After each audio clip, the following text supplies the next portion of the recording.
Welcome, everyone. I am Chris Gore from Film Threat. Yes, it is a Wednesday. It is Hollywood on the rocks. It's time to get our rocks on. That's right. The Mandalorian Season 3 has premiered, and Alan Ing and I are going to talk about the first 2 episodes. Also, History of the World Part 2. It was a long-rumored project. It was something of a joke when History of the World Part 1 came out by Mel Brooks back in the day. There is a new Hulu series. We'll also discuss that. Plus, Colin West, the director of Linoleum, a new independent film starring Jim Gaffigan. He'll be on the show here today to talk to us. Get ready with your questions. We're talking about a bunch of other stuff. I've got some interesting news items. Let's start the show. So happy you're here with us on a Wednesday. Let's get things kicked off.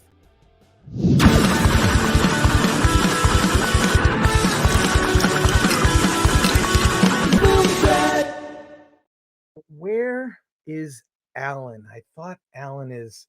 Just a minute. I don't know if he's having technical problems. Alan, just if you're having, just stay there waiting. I got something. Wait, just bear with me. Alan's going to be here momentarily. Okay, one more push should do it. Almost here. Wow, he's a big fella. I can see his head. Oh my God. What? Oh man.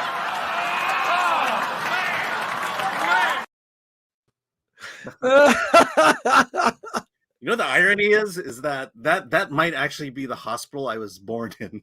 Wait, you're kidding me? With that might be. clip I think that's like White Memorial or County USC out in LA. Oh my God. If it is, yeah, that would be the weirdest thing ever.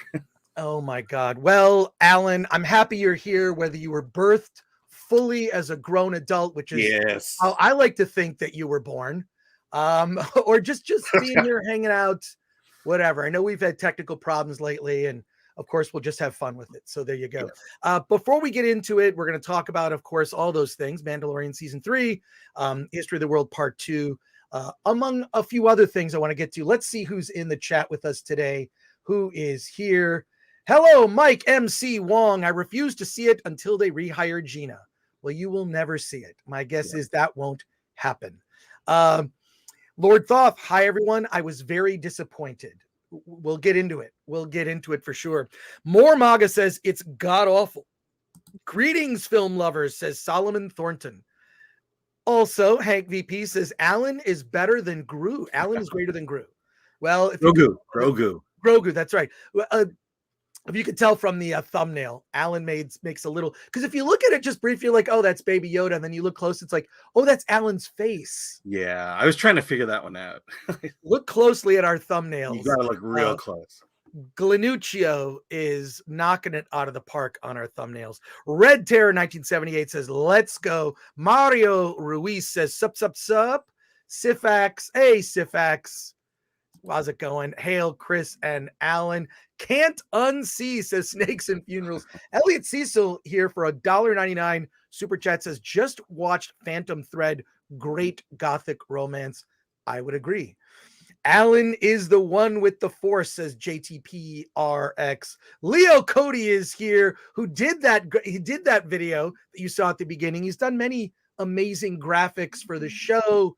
I think it's about time he becomes a bigger part of this channel. Leo, thank you for your contributions. They're amazing. I love sharing them with our audience. I know they appreciate it. Lubitch Touch Me says, I hope you got Anna and Gary's okay on that one. Lol. I know, somehow I'm the love child between Gary and Anna. Well, I will say this. No one gets my permission to use my face on stuff. No, I certainly don't get permission. Me in a Slave Leia outfit made its way on there. And I'm just like, all right, that's where you want to go. I'll show you worse things. I'm going to show you worse things you cannot unsee, which that's kind of how I handle it. So my apologies to Gary. I don't know. I'm sure he would think it's funny. I don't think you need to apologize to him for that. Yes, I will not apologize. I'm the one coming out.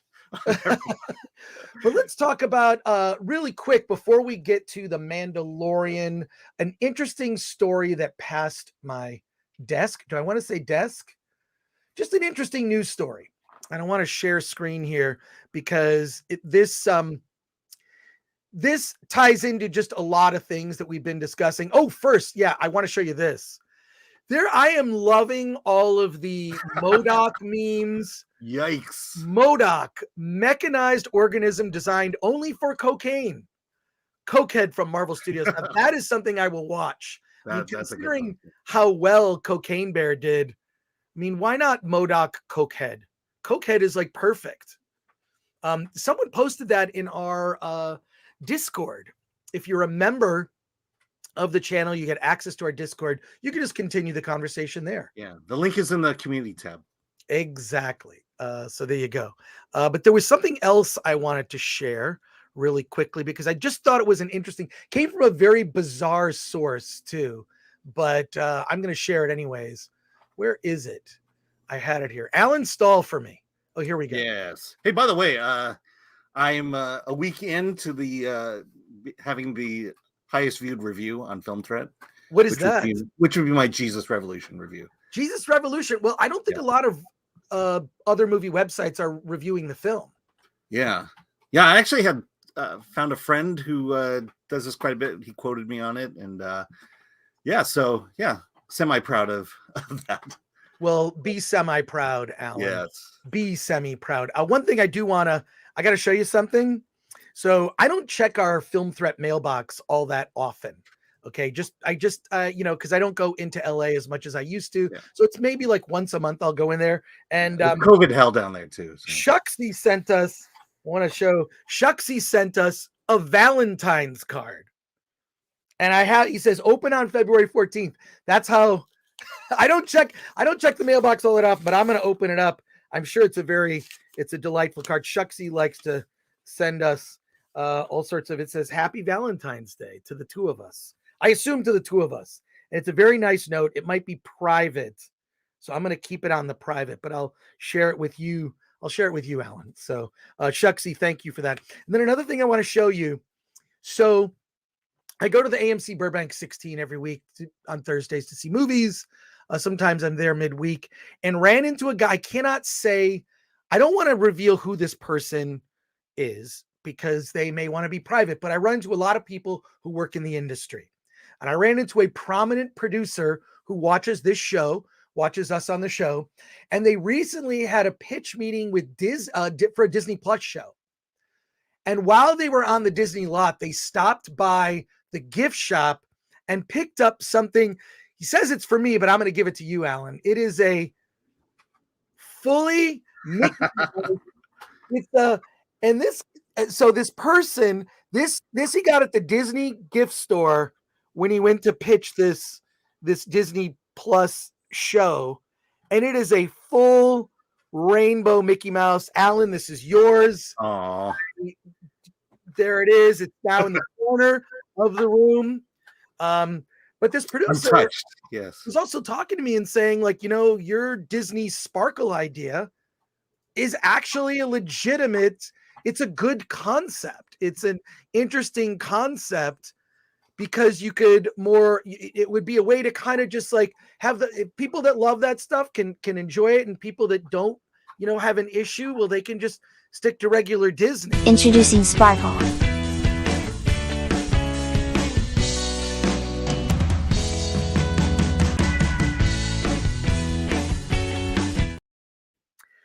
In any case, my face is so awesome on there. I just think it's interesting that people in the industry have noticed, hey, maybe there's a way to kind of just, not every TV show is made for everybody. You've got ones that skew younger, ones that skew different demographics that they're going after. And I think it's a solid concept, and people who work in the industry seem to agree with me, but I'm not in any sort of decision-making mode.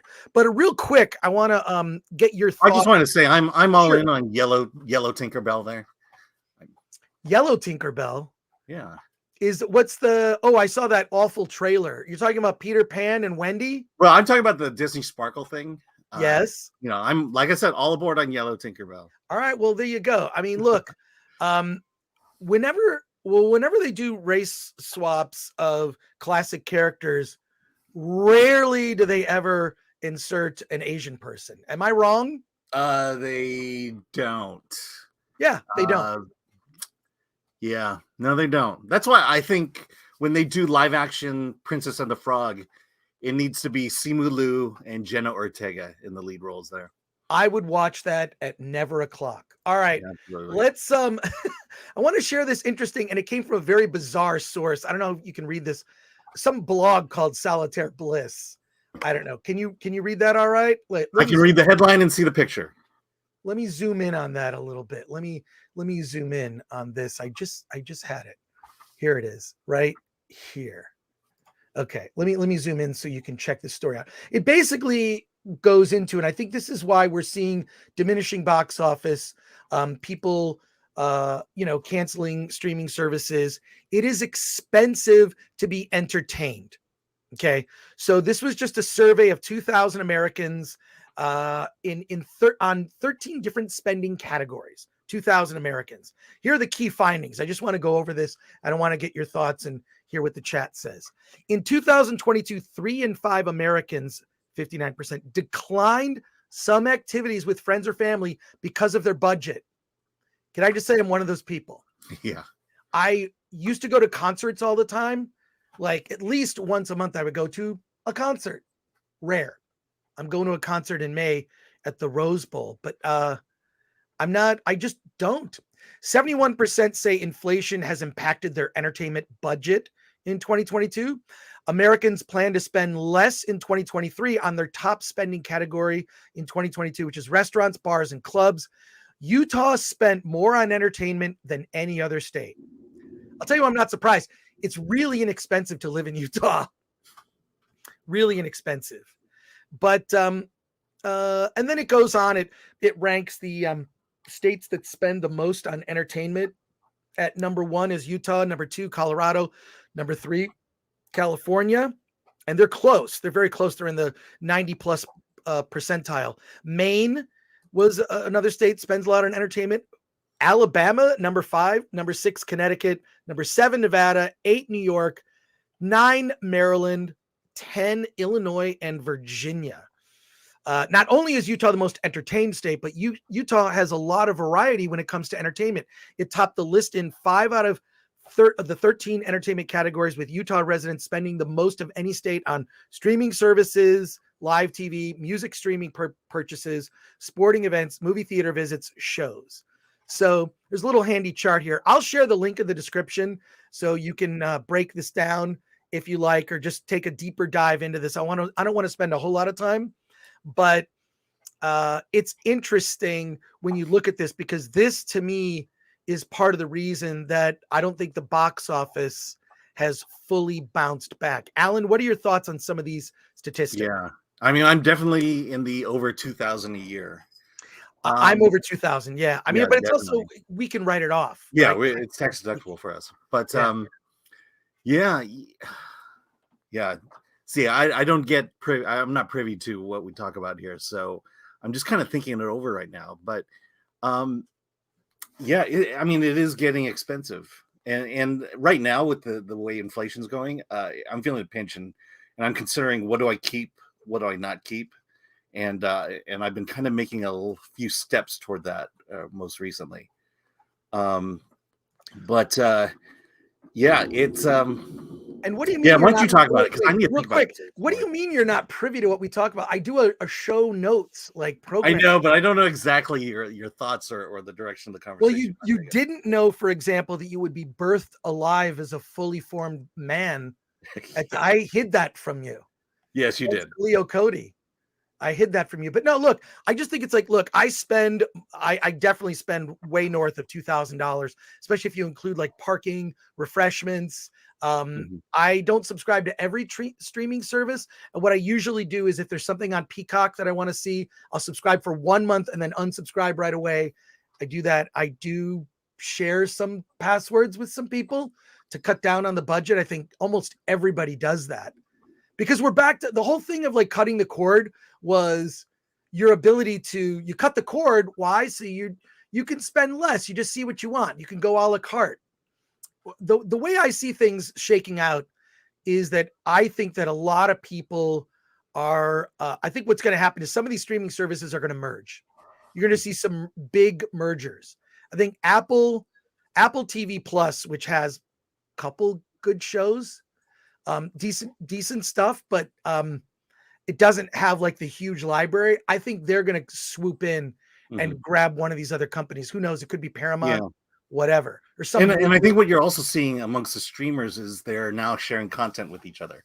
Right. I think HBO just sued Paramount over South Park because Paramount has been holding back South Park episodes or their movies, quote unquote.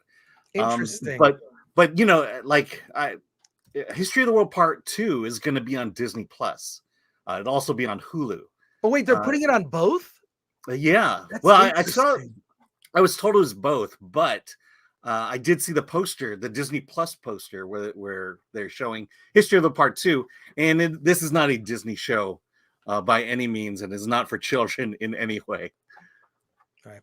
Well, look, I just wanted to bring this up because last week we talked about the death of art, the Justine Bateman Instagram post that I thought was really interesting and worth discussing. So I don't know. I'm just curious what you spend on entertainment. I know I spend way too much. I buy a lot of DVDs. And that's my entertainment. Also, if you include video games in this, it would be a lot. It would probably for me be north of $5,000 a year. Damn. If I include, video games, I go to the movies every week, just at least once a week. Oh, I thought you meant $5,000 on video games. No, not on video. I'm talking like total on entertainment, but it's got to be north of $5,000. I'll have to do a self inventory, but let's see who's in the chat before we talk about Mandalorian season 3. $4.99 super chat from Elliot Cecil says, is Mando episode 2 longer than episode 1? I liked it. It just felt it was too short with nothing much in it other than some great action and visuals. About the same length. We're looking at episodes around 30 minutes or less is what we're looking at. Second episode, I believe, was 25 minutes. Dream Profit for $4.99 says, seeing Creed 3 tonight. You guys going to discuss Ant-Man 3's massive drop-off? Should we call Eric? Hope you guys are having a kick-ass week. We did talk about it. We talked about it. We'll talk about it here. For that Friday we did. Yeah. We talked about it a little bit, but it's significant. I mean, it's the biggest drop in Marvel history. I think also, Ant-Man is the fact that Ant-Man overperformed the first weekend in the sense that it made the more money than any previous Ant-Man movie. That's very good. But I think the problem with it is twofold. One, I think there's Marvel fatigue. And two, I think this concept of multiverse, I don't know how well it's going to fly. I never liked it in comics because a multiverse can just wipe away events, meaning there are no stakes. Ant-Man, or just like major characters could have died in Ant-Man and the Wasp. In Quantumania, major characters could have died, and they just come back because why? Multiverse. And I think that I've never liked it in comics. It's just an excuse to rewrite canon and history. Yeah. And I don't know how well it's going to resonate with anyone outside of being hardcore Marvel fans. Yeah. But again, this storyline that's going on with the MCU, this is the reason I quit reading Marvel. And I'm talking a couple of years ago. I never liked the idea of collapsing universes. I liked the Ultimate Universe versus the 616. I liked having those two parallel stories because that's the way to get your different take on it. And then they just collapse it so that they have a reason to bring Miles Morales into the 616. And I have never liked time travel stories, multiverse stories. It's just not that fun and exciting. And this idea that we're gonna kill Kang in multiple different ways over the next few years. And I'll speak specifically. The reason I believe Ant-Man failed is because they did not tell an Ant-Man story. They told a Kang story featuring Ant-Man, and so the heart of that story, the heart of who Scott Lang was, is now completely lost. All he is a really good father in this one, really. Right. Yeah, so I think it's going to be a trend with the MCU. I think that we were talking about it, and also thank you, Akanika. Welcome, Nerdrotic Raid. Thank you, Akanika. Appreciate that. But it's I think we're going to see with the Marvels. They're doing apparently extensive reshoots. I think we'll see the first Marvel movie debut with under $100 million. This I'm paraphrasing what Gary from Nerdrotic mentioned, and I 100% agree. I will co-sign that. I think we're going to see it. I think it's going to be under 100 mil. I think Guardians 3 should do well. I think it should do well. It's the sort of, saying goodbye to all those beloved characters. I think James Gunn also has something to prove. He's just going to do a little mic drop on the MCU and go off and do his own thing. And I think that'll be really interesting. Yeah. Oh, Alan, I think you're muted. I am. It's snowing here, and my wife was telling me that. Oh, it's snowing. Yeah, it was snowing in San Diego last weekend, and oh my God, yeah, it snowed in Pasadena. It's I've got a lot of people sending me pictures of the snow. I love it. I love it. Not just on the mountains, but it doesn't last very long, but it's cool. Yeah, global warming. Yeah. Catch a snowflake on your tongue. I used to do it as a kid. Actually, I've done it as an adult. Let's see more comments here before we shift gears. And we have over 500 people watching us live. Smash that like button. Subscribe to the channel if you're not subscribed. Why do we need you to subscribe? I'll tell you exactly why we need you to subscribe. Because our goal is to get to 69,000 subscribers. We're dying to get to 69,000 subscribers. We're just inching our way there. Yeah. So, by the way, I just want to announce that I may just drive up to Burbank and join your film group and see the Marvels with you guys. Oh, you're going to?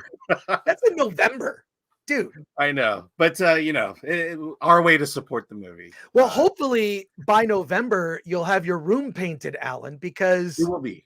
Because if that happens, then I have to get you a PS5. Yeah, that was our agreement, and you have to live stream painting it. It's going to be boring. It will absolutely be boring. Alan paints his room, so it'll be 5 hours of my ass. Yeah. All right. John Manaling says Disney Sparkle is happening. No, it's just that some people that work in the industry acknowledge that's a good idea, because I believe it satisfies people who want content that is of the gay variety. Why not? Why not? You could go. My argument is you can go full gay if it's under a brand name, but I don't think it's ever going to happen. And I want to thank our new members, Bert the Barbarian, Lubitsch Touched Me, and Senator John Blutarski. You're all going to be very happy because I have a special. When we do our Oscar watch party, we're going to be doing a giveaway. It'll be like, we're going to be giving away tons of digital codes to a particular Oscar nominated movie during our Oscar watch party. So, but it's only for members. We do giveaways to members. Whenever I get something for free to give away, I always give it to our members because I love to do that. Holy Hand Grenade says, don't do it, Alan. Do it, Alan. Wait, why? I screamed out Alan in the shower. Why? Well, I'm glad you think of me while you're in the shower. Well, we're going to switch gears here. Alan Horton says, do people DVR movies off of free to air anymore? Is it just me? No, it's not just you. I'll tell you what I use for watching television is I just use the YouTube app. It is a little pricier, but here's why I love it. Some of these other apps where you can watch television, you can only watch, like for example, Spectrum. You can only watch Spectrum TV if you're on their Wi-Fi. Like I can't watch it in public. Whereas if I'm in public, say at Yard House or Islands in Burbank, and there's a hockey game on that's not on the television, I can put it on my YouTube TV. There's unlimited recording. So you can literally just add to library and it stays there until an expiration date. So we're not getting paid for this. This is not like a sponsor thing. I'm just saying I have tried every one of these, digital watch TV services, and YouTube to me is the best for the money. And there you go. Yeah. I'm still pretty old school. I have DirecTV. But the only thing on my DVR right now is wrestling. Gotcha. Yeah. All right. Well, let's just a few more comments here. We're going to get right to this. John Thomas for 10. You ran away, coward. Just kidding. You're wrong. Cocaine Bear was funny and the gore wasn't bad until the last death. Also, Kerry Russell was smoking hot. I am going to agree with you on that. How did that not make your review? Well, my apologies for that. It's sort of a co-review Yeah, well, it was Alan just and I you. did. Yeah. It was just me that time. Yeah, I should have mentioned that. These are things I should have mentioned. And, you know, your mileage may vary on it. You know, I am a fan of bad movies. I just thought that it wasn't as funny as I think the premise promised. And they leaned into the gore. And then I thought the tone was all over the map. That's the summary of my review. But John Thomas, thank you for your support of the channel. $4.99 from Death Like Wolf. Apparently the pirate in Mando comes from a planet where their hair is Easter grass. Okay, good. Not the only one that thought that. Dream Profit for $1.99 says, can the Marvels combat Dune 2, Trolls 3, and more? No. Answer to that is no. Dune 2 people are very excited about. Yeah. I'm really excited about it because if they even do half of what's in the book, it's going to be epic. If they can do that in 3 hours, more power to them. But there's so much that has to happen in that. It's sort of briefly in montage form in the 1984 David Lynch Dune. I really want to see them go full hardcore. Because the one interesting thing about the second half of that book, or actually the first book of Dune, actually all the Dune books with Frank Herbert, he doesn't really describe the action. He tells you this happened, but there's not like a blow by blow action sequences being described. There's a raid and, Paul talks to Stilgar, but like, that's it. There's not like a blow by blow. Here's the action as it's happening. It's, and it's told in an interesting way by historians in the future, by, sort of Paul. The narrative kind of moves all around. I strongly recommend read the book Dune. Read the audiobook. The new audiobook is very good because they hired actors to perform it. So if you hear Lady Jessica, it's a female narrator and a male narrator for other characters. And they've got a guy to play Baron Harkonnen that is just awesome.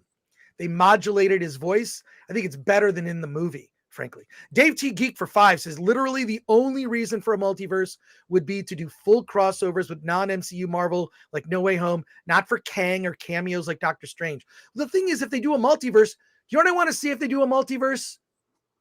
Tom Cruise as Iron Man, which was originally one of the casting concepts, one of the casting choices that was bandied about when Iron Man was at Paramount. Okay, so there you go. I'd like to They see did it with John Krasinski as Mr. Fantastic, so Right, it's not like they couldn't do it. not enough. It's, give me Endgame, but with all the I want 20 Tony Starks. Just go nuts, right? It just be interesting. And I feel like they just haven't, none of these movies have done the multiverse right. There's one movie that I think has used the concept of a multiverse really well, but it's not a Marvel movie. And it may win the Academy Award for Best Pictures. We're talking about Everything Everywhere All at Once.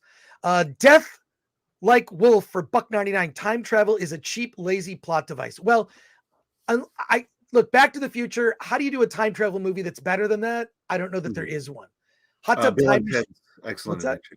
What's Bill and that? Ted's Excellent Adventure. Bill and Ted's Excellent Adventure. Yeah, that's cheesy, but I think that the emotional heart of Back to the Future is what makes that a classic movie that should never be remade. Snakes and Funeral for 2 says Dune 2 is the only movie I'm looking forward to. You and I both, Snakes and Funerals. And so there we have it. Now, I think it's time, Alan. It's time we get into it. It's time. Well, first of all, it's time that we pivot.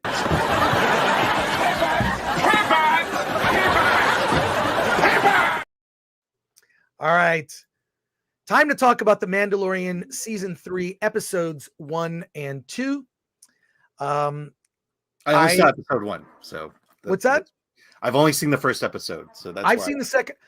I'll do non-spoiler sort of commentary about episode 1, but here's where I'm at with Star Wars as a franchise. I just don't care. you know what I miss? I miss loving Star Wars. I used to love Star Wars. I've been to all but a few of the Star Wars celebrations. Okay. I went to the first one at the Denver Air Flying. It was like an air museum, right? And they sort of converted it into a convention with tents outdoors. It rained the entire time. I joked that the location was cosplaying as Dagobah. Anthony Daniels came out personally and shook the hands of people waiting in line to get into the tents to see the presentations. Nobody cared. And this is before Star Wars Episode 1 came out. People were so enthusiastic. And I went to the next one, which was like in Indianapolis for Episode 2. The third one, I'm trying to remember where that was. I believe it was in Florida. In any case, I grew up on Star Wars. Okay. It was the movie that made me as a kid want to know who are the people behind the scenes that make these movies. And that got me reading movie magazines as a kid. Here I am sitting here still talking about this stuff. But I think the thing that really killed it for me was twofold. One, the lackluster Star Wars sequels and how that all turned out, and the treatment of the legacy characters. And the final nail for me, the final nail was Obi-Wan. After Obi-Wan, I just didn't care. I kind of half-heartedly watched Andor, and I thought, well, this is interesting, but it was too little too late. But the Obi-Wan Kenobi series and the sort of cheapness and inattention to detail, we've spoken about the shuttle, that they were in a shuttle in one scene. Obi-Wan's in a shuttle. He gets up from a chair. And if you were in a shuttle, those chairs would be battened down. There would not be loose chairs like an IKEA cafeteria. There wouldn't be loose chairs just nilly-willy sitting in a shuttle because they would flop all around.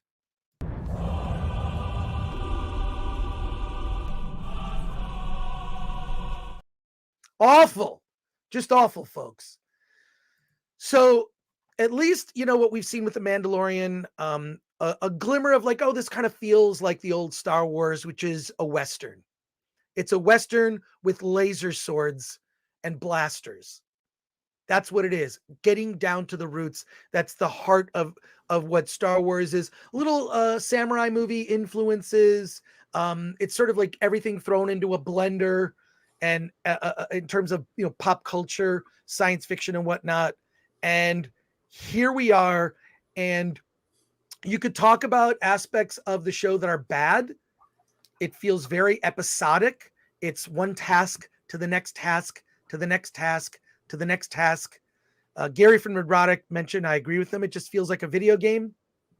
You got to complete not even a big mission, like a big overall thing. It's like a task. I need an IG-88. I need that robot back. And I'm sort of apathetic, and I would describe it as unremarkable. And the thing is this, I want to love it, but I think we've seen too much. I think the brand has been, it's more broken than Marvel at this point, which is why we haven't seen a Star Wars movie since The Rise of Skywalker, even though there were many planned ones. There are more Star Wars projects that have been announced than projects that have been made. And we'll go into more details. Just my overall impression is that, at least for the first episode, I thought it was lackluster. It's kind of a mistake because the second episode actually gets a little bit more interesting, has more interesting action scenes. You can tell they put a little bit more money into the second episode. I won't talk spoilers, but there's a creature in it that I thought was pretty cool, kind of based on like an expansion of a General Grievous. I thought it was a really cool design that you'll see in episode 2 when they go to Mandalore. No surprise, because that's where he has to go. But what did you think of season 3, episode 1? Yeah. So I'll come at it from a different perspective. First of all, Disney is great. I love everything they do, and they're the best. But in this case, I just in prep for this, I started watching the first season, and I'm maybe 4 episodes in, and they seem okay. It feels like the Western that it was pitched as. I'm not the biggest fan of, I think my primary foundation of Star Wars are the movies. It's been hard for me to get into the Clone Wars. Watched a few of that. I haven't really watched the ancillary stuff, didn't read the other books. And so having said all that, and then the things I have seen, Kenobi and Andor, the reason I saw it is because we're talking about it here. And I think those are the only reasons why I'd see those. So season 3, episode 1, it was okay. I tuned into the Nerdrotic Nooner, and it's like, wow, you guys really hate this. And I'm watching it thinking, I don't know that I hate this. I don't know that, I'm watching less than a half an hour of action. I get the setup. I get the fact that, he wants to become a Mandalorian again because he took his helmet off, which to me, not having seen the first 2 seasons seems like an odd thing to really stress out about in life. But okay, there you go. He wants to become a Mandalorian again. I get it. And I kind of appreciate the idea that he wants to be back with a group of people who have rules, strict rules that they follow. And there's, a family, so to speak. He wants to go back and reconnect with the family. So, okay, I got that. And it's TV action. I'm sure the budget is not movie budget here. And so I'm kind of like, okay, I saw the first episode. I don't think it was enough for me to say whether it's going in a good or bad direction. And to me, I'm a little bit amazed at how much hate it is being spewed upon this show based on this one episode. But I get it. I understand Gary's viewpoint. I understand the fans' viewpoints. But if you're just asking me to evaluate this, this half hour of time I spent, it's okay. It's okay. Well, first of all, Alan, I respect your opinion. Mm-hmm. I'll say just, it's okay.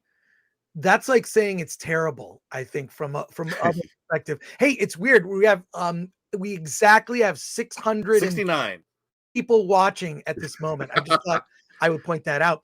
But no, it's just I feel like a lot of people's disappointment has a lot to do with everything that's come before.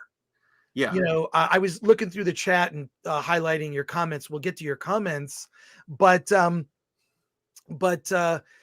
lot of it is the sort of bad will. I think Obi-Wan Kenobi was the thing I held out hope for. Like Ewan McGregor's performance as Obi-Wan Kenobi, I think is something that is difficult to critique.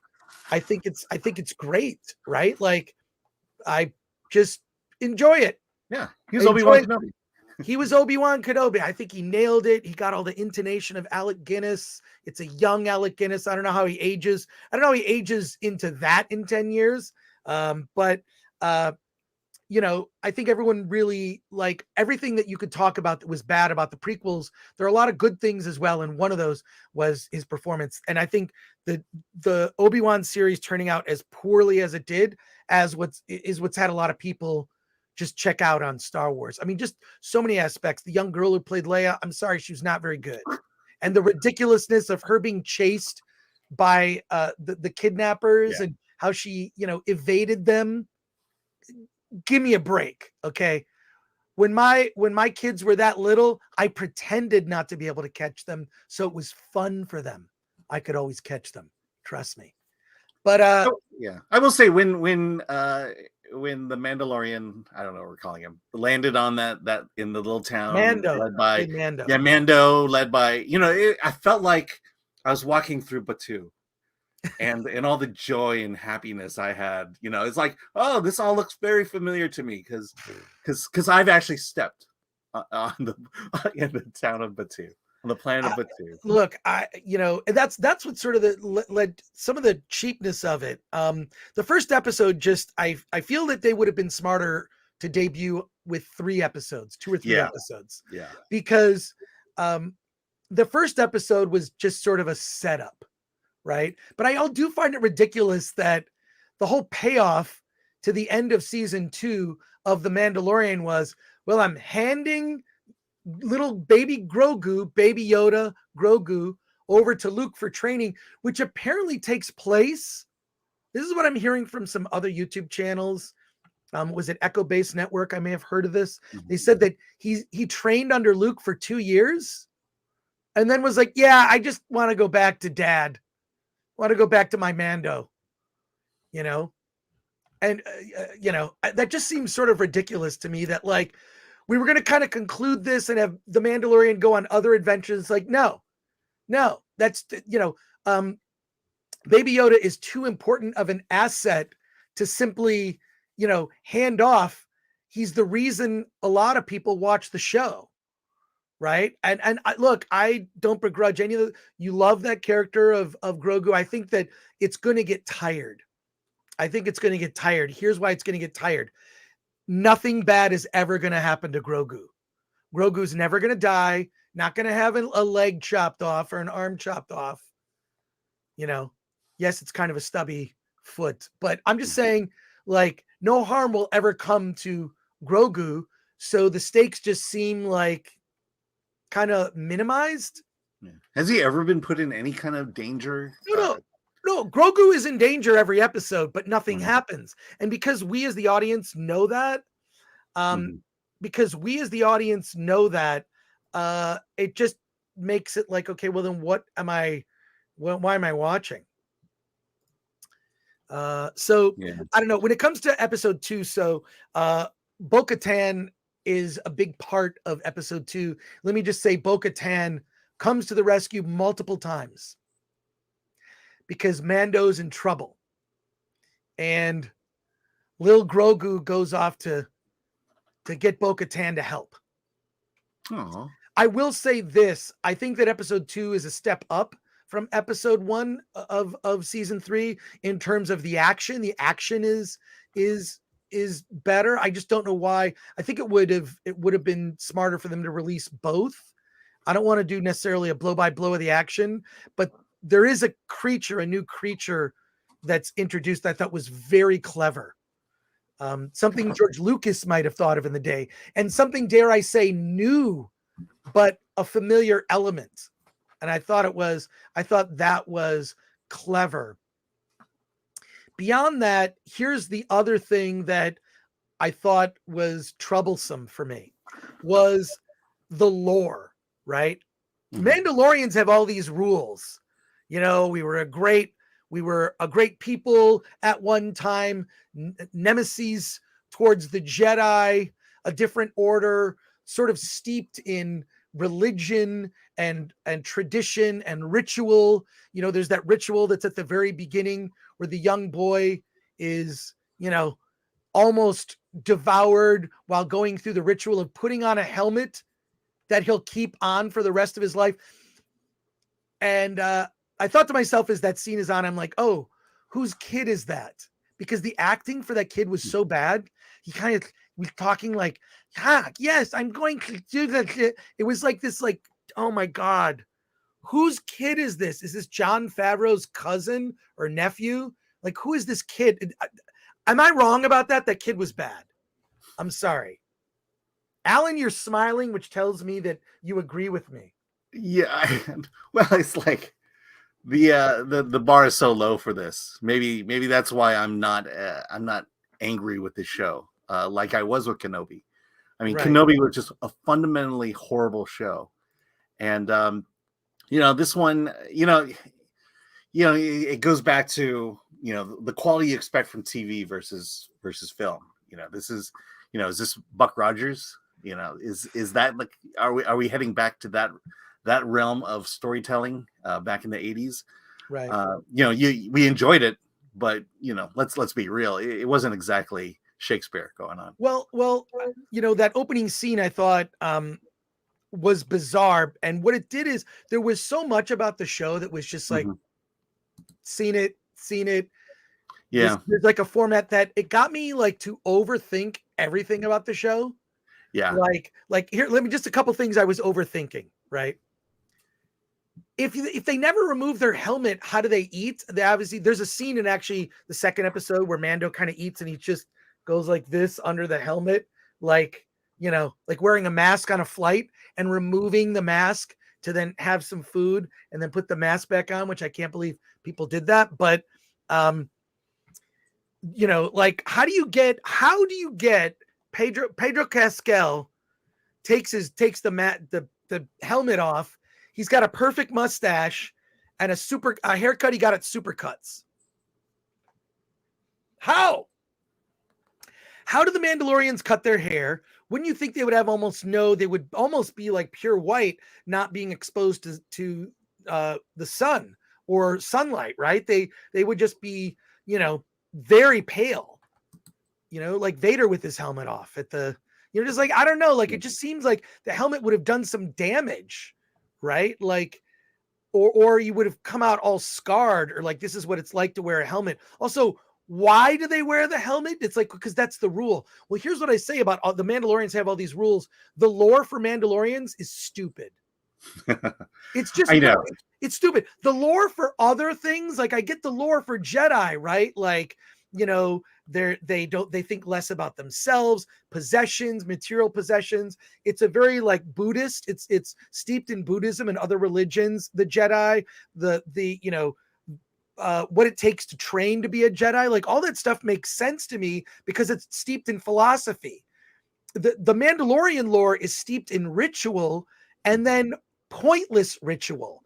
That's what the lore for Mandalorians is, pointless ritual, which I don't understand. So what Mando has to do is bathe in the mines of Mandalore to then be able to earn back being brought back as a Mandalorian, and he only has to video it, so he could do a selfie. Is he going to take a selfie? Could he just lie? I mean, it just they know? Could he Photoshop in Mandalore? And if you bathe, is there any proof that you did it? Like, does your skin change? Does it melt off all your hair? Like, what does it do? Like, none of these questions. And the thing is, I wait too much time to think. Then he's getting the Naboo starfighter.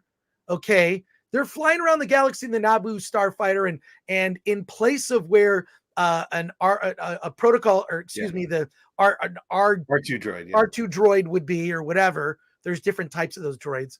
Astromech droid would be, is a little clear dome where Grogu can just sort of look at the stars like, okay, that's convenient, but where do you go to the bathroom? Where do you shower? Not every trip is a convenient after 4 or 5 hours, you want to spread your legs. You know, if you look at an X-Wing, seems like there would be room for you to get up and actually go into a very small compartment, like a studio apartment in New York City. It looks like it. See, I think the little guy just needs a little thimble. I think that's all he really pees. I just think it doesn't make any sense. Let me give you my perspective as one who the normie, as I'm being called in the chat. So the opening sequence leading into this, you know, you took your helmet off. And now the goal of the series is now you're going to bathe in the waters of Mandalore. You know, that's just something that I realized I just had to accept, that these are the stakes of this show. And can he get there? And I'm like, you know, the foundation of, well, you took your helmet off. You know, okay, well, that's pretty stupid. And so that's why I don't hate the show, but I'm not feeling the real stakes of it. You know, it just feels like convenient plot conveniences to get him to do something. And I'm like, well, I feel like I need more action rather than just having him try to get to Mandalore and have these wacky adventures along the way. But you know, we'll see. I just, you know, the more you think about it, and here's the problem. Why am I even like, because so many things can happen. Look, I'm not saying that dumber things have happened in other shows, but there's a reason I'm not accepting it. It's because I actually kind of have time to think about it. And then I think about like, maybe just kind of how it defies logic. The main thing that bugs me is the lore, right? Mm-hmm. And I liked his other ship. What was it? The Razor Crest. Can he just get another one of those? I know that sounds stupid to say, but why not? Yeah, just on other TV shows he would have. What's that? On other TV shows he would have. Well, in Star Trek, right? Yeah. Like they get another ship. they get another ship, like, I don't know, it just bothered me. So much about it bothered me, but that lore, when you really start to think about it, like the whole planet's destroyed. You're trying to keep these long-standing traditions up. It doesn't make any sense. Your people are conquered or spread throughout the galaxy. Maybe come up with a different plan, So I look, episode 2 steps it up. It's a little better in terms of the action sequences, but it's still steeped in this sort of dumb plot. I will say this. I really do like Katie Sackhoff as Bo-Katan.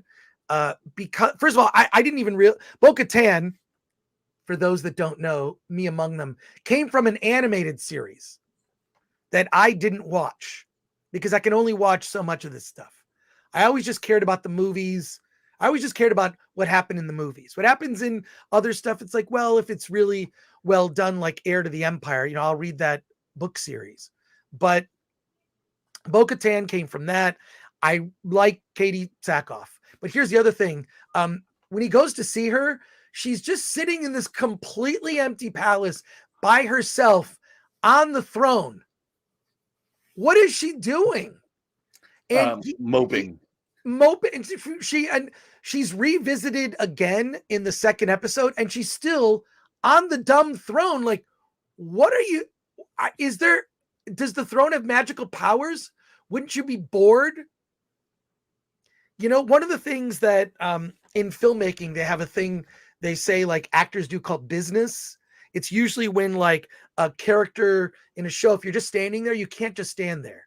You have to be like holding a book or doing something with your glasses or holding a glass, just count. Next time you just watch regular TV shows, count the number of times you see someone holding a coffee mug.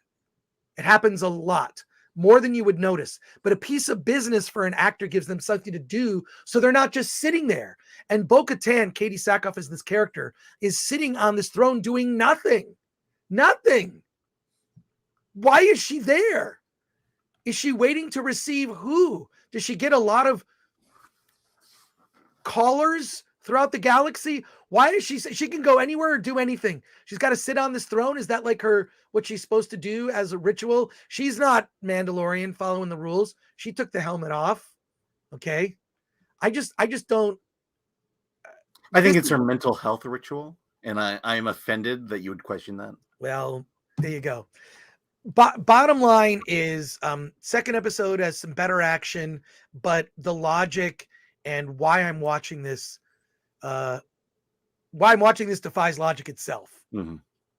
But logic. Yeah, I mean, all that says is I should have watched the first 2 seasons, and maybe I'd be more excited about this. Well, logic is something of a Star Trek concept used most often in Star Trek. Well, we're going to leave it at that. Mixed to negative for me. I'm probably mostly on the negative side, and mainly just because I think after Obi-Wan, I just don't really care. And I feel the other thing that I feel, one final point, I don't get the feeling that Disney cares about all of the fans. All of the fans. They care about some of the fans, but not all of the fans. Let's go to your chat comments and questions. And we have a lot. We've got I'm going to start with all the super chats first, and then I'm going to go to your other comments. We got 40 comments here. So let's go through them, continue our conversation together. Magnum Norse for 10 says the reason Tyler Sheridan has 7 popular shows in the mix and MCU doesn't is he cares about relatable stories and characters. Wind River was brilliant. People are twisting my arm to please watch those Taylor Sheridan shows. I will get to it. I promise. I'll watch one of those shows. I promise. John Thomas for 20. I bailed after Rise of Skywalker. Y'all were right on the nooner. These Mandos are lame. In the expanded universe, Mandos were cool and badass. They were scattered because generations ago they lost their planet and couldn't make Beskar armor. Well, thank you, John Thomas, and thank you for listening to me on the nooner. It was a quick nooner today, as they say. MK Solid 82 for $1.99 says Mando Starfighter is cool, but it's slim pickings. Yeah, I just missed the Naboo fighter. It's like maybe for an episode use that, but like get a bigger ship. So apparently he got that in season 2. oh my God, confirmation. Hayden75 for $2 says somebody said it was Jimmy Kimmel's kid. It does kind of look like him. Oh, It was Jimmy Kimmel's kid. That makes sense because Jimmy Kimmel, ABC is Disney. Wow. Shucksy for 5. I got here late and found out you got my letter I mailed a month ago. I appreciate you fighting off 20 homeless people just to pick up my card. Dude, it's so bad in Los Angeles now. I go there rarely, but I've had a mailbox there for more than 20 years. Probably more than 25 years I've had that. I've had that mailbox on Wilshire Boulevard since 1996. So more than 20 years. But that area is bad. So thank you for that, Shucksy. And thank you for the 5. Dream Profit for $4.99. Mando season 3, episode 1 felt like talking to NPCs in a game and not taking any quests. Feels like it was filmed at Galaxy's Edge. Worst kid actor since Wakanda Forever. I actually thought that kid at the end of Wakanda Forever was actually pretty good. Yeah. He didn't have a lot to do. He had like 1 or 2 lines and that was it. In and out. I didn't mind him. Yeah. But yeah, it felt like Galaxy's Edge. I was very excited. It did feel like Galaxy's Edge. Why don't they just put the Mandalorian in Galaxy's Edge? No one cares about any sort of continuity. There should be Mando, Baby Yoda should be in Galaxy's Edge. Princess Leia in a slave Leia outfit. Yes, I said it. Should be at Galaxy's Edge. Or Princess Leia in the classic white from the first movie. Like, she's a princess. She's a Disney princess, technically. Nobody cares about continuity. No one's pretending you're actually on another planet at Galaxy's Edge. There's too many UPC codes attached to things you want to buy. So when I say you want to buy, not me. But yeah, thank you for that. More of the super chats coming here. Death Like Wolf for $1.99. Just think of the helmet odor. How do you cut your hair? How do you cut your hair without looking? Someone mentioned it's a Floby. There's a Floby attachment in there. You just sort of press the button. Also, why would you care? The kid is Jimmy Kimmel's nephew, not his son. Oh, it is Jimmy Kimmel's. I predicted that. I predicted it. I knew it. Nobody gets that big of a part in a show without some favor being doled out. Hey, do you want to be on The Mandalorian? Give me a break. It was dumb. Thank you, Death Like Wolf. Just think of the helmet odor. Think of just like the hair. Look, I don't wash my hair every day. I think you can do some damage, but you got a couple 3 times a week at least, every other day. Magnum Norse for 10. Have you guys seen Sicario? Top 10 movie for me. Benicio was brilliant. Yes, I have, and you are correct. Yes. Thank you for that, Magnum Norse. More super chats here. Pilgrim Media for 2. This Mando was garbage. Favreau dropped the ball. It just seems like, here's what I'll say in general. Seems like very episodic, more for kids. It's definitely skewing younger now. And it just doesn't seem like something that's particularly believable. Tim Mathis for 5. Hey, Chris, I emailed you last week. Currently self-producing a low-budget comedy. Wondering about how to go about getting funding and pitch meetings, etc. Save the question, Tim. Stick around. I'm going to save the question. Well, you save the question. Don't unstar it. I'm going to save it because we have a special guest on and we'll address it there. I would say this, crowdfunding. Email me, Tim. Here's what okay, back to Tim. Wait, MK Solid 82 for $1.99. Does Alan fend off the homeless with ease? Yes. Thank you. That's true. Tim, email me again. Remind me to send you this crowdfunding report. It's advice on doing a crowdfunding campaign. And it's like a friend of mine wrote it, and I sent it to everybody. Crowdfunding. Kickstarter is probably the best one. There are other platforms. I have been, my record when it comes to crowdfunds is 50-50. 50% of the campaigns I've done have failed. 50% have succeeded for projects. But that is really pitch meetings. Unless you have an agent, you will never get one. You need to have accomplished something first before you get a pitch meeting. but you could create a pitch deck. Look up Guy Kawasaki's essay on how to do a pitch deck. So Tim, email me, I'll send that to you, and then feel free to ask another question during our interview subject today. Joshua Singleton for £2 says, shooting the gator to no avail was like Godzilla. Yeah, it just sort of felt dumb. They're sitting there shooting. It didn't have any effect on it. Am I right? Yeah, they should have just ran. They should have just run. I don't know why they sat there to fight it. I know they have to kill this thing. Can't they just get back in the cave? And it's at least one person got eaten. No Money G for 5 says, it's just IP overloaded with quote content for me. I have zero interest anymore for Star Wars or Marvel crap being churned out. Is this sustainable long term? Well, I'll say this. No, it's not sustainable long term. It's just, I think what you're going to do is continue to drive the brands of Marvel and Star Wars further down. Alan, what are your thoughts? I mean, the question really is when will the studios feel it financially? You know, I think you're seeing some. I don't think Disney is in a position yet financially to feel failure. You know, they will still call Ant-Man 3 a huge success, being the biggest opening for the franchise. You know, that's the way they have to spin these things, and that's how they talk to their shareholders. But until it ultimately hits them in the pocketbook, they're going to keep going on. Yeah. Well, I would agree. I just think that at some point you can only lose so much money on streaming before you have to look at it as you're spending yourself into a hole you can't dig yourself out of. The theme parks are profitable. Streaming isn't. And streaming was a rolling of the dice. I think you're going to see some consolidation.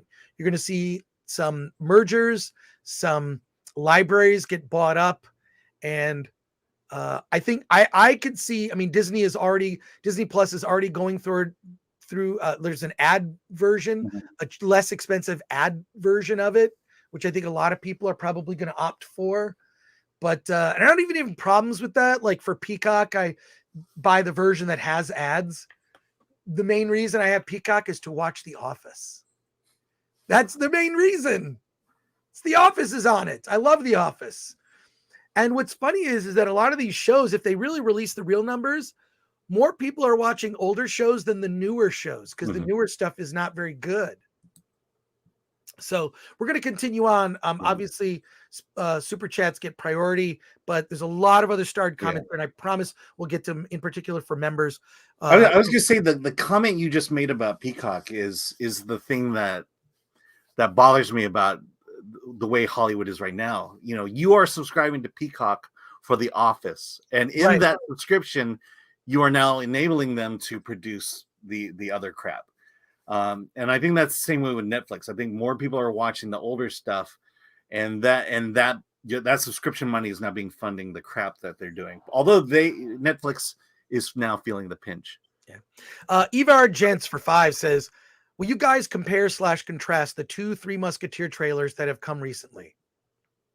I haven't seen them. Yeah, neither have I. And I don't think we'll be able to do it on the show today, Evar, but we will do it. Please come back in the chat Friday. There's 2 Three Musketeers trailers. Is this a little bit more information? Alan, maybe you can do some research. Yeah, well, there was one that came out a couple months ago, and one must have just come out recently. Okay, Evar, I want to be able to give you an informed take. So I'm just going to have to put a pin in your comment and return to it. But thank you for that. Tron 3 for 5. I'm sure that they can remove the helmet, but they can't show their face to non-clan members and family members. Okay. Well, yeah. I mean, the fact that we have to think about that. Yeah. Like, what are the rules? About the storytelling going on. What are the rules of taking the helmet off? I think it'll just be confusing for people. So, but I appreciate the expanding that. Oh my gosh. Wow. Trace Evidence podcast for 50. Thank you for that. My girlfriend won't let me sleep. That being said, do you think John Wick 4 Chapter 4 will be the end, or is it going to become what Mission Impossible is to Tom Cruise? I know there's been talk of a streaming series set in the universe. I have seen John Wick Chapter 4. I can't speak about it with any detail until next week. I'll say that, and then I don't really want to get into spoiler stuff until it opens, which is March 24th. We will go into a detailed discussion. I loved it. The action is the best for any John Wick movie. This is a brand. The action was topped. It's the best action of all the John Wick movies. It's not the best. I think the John Wick 1 will still remain the best because of the heart and soul, because of the emotional thread, because they did it. They killed a puppy, and that sort of led to vengeance incarnate John Wick. And it was great. 2 and 3 were okay. I think it got way too steeped and it became too plot heavy and no one really cared. Like, just get us to the action scenes. I feel like John Wick 4 learned all the lessons of the earlier John Wick movies and just went full on. We're just focusing on the action. And the action is better than the first one. Intense action sequence. The audience was on the edge of their seat. And by the way, the movie is 3 hours long and it was never boring.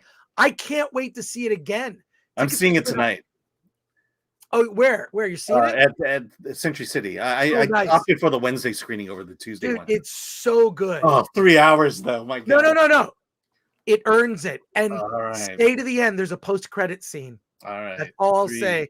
And I have a theory I can't discuss because it spoils part of the movie. But I do think it's a brand not going away anytime soon. But this movie will be shocking to some people. That's all I want to say. So Keanu can keep the franchise going here. It's going to be a shocking ending. Thank you for that. That's very generous. Thank you. Snakes and Funerals for 5. Disney turns $1 billion franchises into $1 million ones. That's this is the thing this is the thing that infuriates me the most.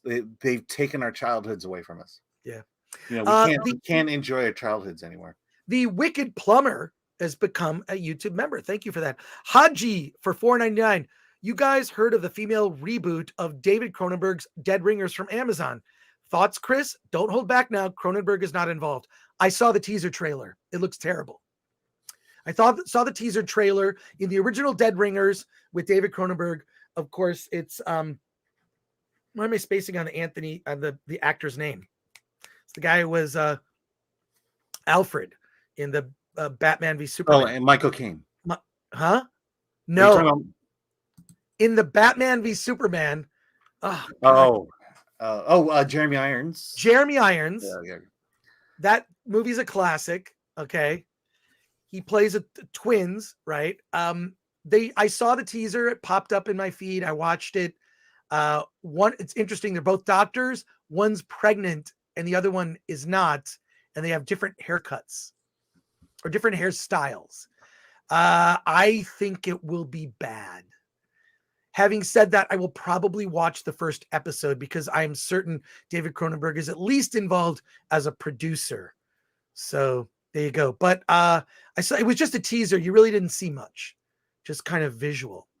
Let's see. We're going to start at the top with comments, and please appreciate your patience. Evil Dead said, I met you, Chris, at Celebration last year and got a picture. You were very cool. Well, thank you. Why was I cool? I was probably at the bar is where you saw it. But no, here's the thing I love about like Star Wars Celebration and nerd gatherings. I hope to be going to WonderCon is the people. That's why I'm there. I don't even if I'm buying stuff, it's usually something that's used. And I love hanging out with people in the hotel bar or at the exhibits or just talking to people. That is why I go. A lot of the stuff I'm just not as interested in these days, but thank you, Evil Dead. You know what? I'll hopefully maybe see you at WonderCon in Anaheim. Snakes and Funerals, but they've got Baby Yodas to sell. Need more commercials. I mean, shows. You're not wrong. Fear the Turtle 21 says, I'll watch Mando and Bad Batch, but they seriously need to take a break from Star Wars. There's just way too much stuff. Get their crap together and listen to fans and listen to fans and George Lucas to remember why Star Wars worked. Well, they should also listen to Marsha Lucas, in my opinion. Marsha Lucas should just fire the lot. They should fire the current people involved. I'm sorry to say, the fans have been divided, and I don't know. I have no interest in going to Star Wars Celebration ever again. I don't. David Glenn, the first thing Hollywood broke was my heart. Portland 182, always good to hear from you, Portland 182. Mando 3 side quest, the series. Everything seems like a side quest. Like, well, I can get some more XP if I go on this side quest. Lord Thoth, yeah, for 25 minutes, 8 episodes with 30-minute runtimes. WTF, says Lord Thoth. I know what WTF means. I'm hip to the lingo. Alan Horkin, the Mandalorian stories do have some structural issues. The fetch quest thing is increasingly a problem. That's certainly a fair insight. Yeah, I'm with you. And Star Wars, it's dead, Jim, says Shinatsky. That's it's great. A little Star Wars, Star Trek rolled into one. Daniel D. Allen earned his Disney money with that. Tumbleweed, every time I see a new Star Wars project, I hear a little voice in my head and that says, it's a trap. It's a trap. There we go. Commandant VHS says, too many Zoomer writers. Too many Zoomer writers only play video games. Well, I would agree with you on that. I think it shows in the writing. Bethel Games says, the pink room is clouding Alan's mind. David Glenn, who's a member, someone should do a wellness check on Chris. What, I'm fine. I just thought, look, if I can handle The Rise of Skywalker, I can handle a couple lackluster episodes of The Mandalorian. All right? David Glenn, don't worry about me, and I appreciate your concern. Daniel D, I liked the first season, but never went back. I would agree with you. I think the first season was a highlight. It felt fresh. It was also sort of on the heels of there was still some goodwill for Disney Star Wars back then. I think, Rise of Skywalker was about to come out, and say what you will, I got some chills watching those trailers. I think the trailers for all the Star Wars movies have been pretty good. Mm-hmm. The problem is the movies. The trailers, it's so funny. Here's the one thing we can do well: marketing. And they can't even do. I always thought the posters were terrible. So, well, and it also had a built-in audience, eager to see the next one. I certainly was part of that. Well, the operative word is had. Yes, had a built-in audience. Hashtag phone punk. Hashtag Gina was the last straw. They don't treat their actors with respect, nor the audience or characters. The Gina factor, Gina Carano not coming back as Cara Dune, is a big deal. Mm-hmm. She was not just well-liked, but a beloved character. She was great in the mix. She was a very convincing, heavy as a female, by heavy, I mean like terms of she's got the gravitas and she looks like she could kick your ass. And she does that. You fear her. That's the point. You fear her. Yeah. She actually has that physical presence that she could kick your ass. You believe it when she's holding a big gun. I buy her as that character. And she was a great sort of in the sort of variety of characters that they had. I mean, go back and watch those episodes when they all worked together. She was awesome. The way she was dispensed with for pointing out the things that are happening in our country and other parts of the world, not just the United States, that are intended to divide us. She is pointing them out. There are forces at work, not in a Star Wars sense, forces at work that are attempting to divide people in ways I believe are unhealthy for a functioning society, that are making people feel justified hating others. Yes. And so you're saying that they took the things that we loved as kids and they're using that as weapons against us? Is that what you're saying?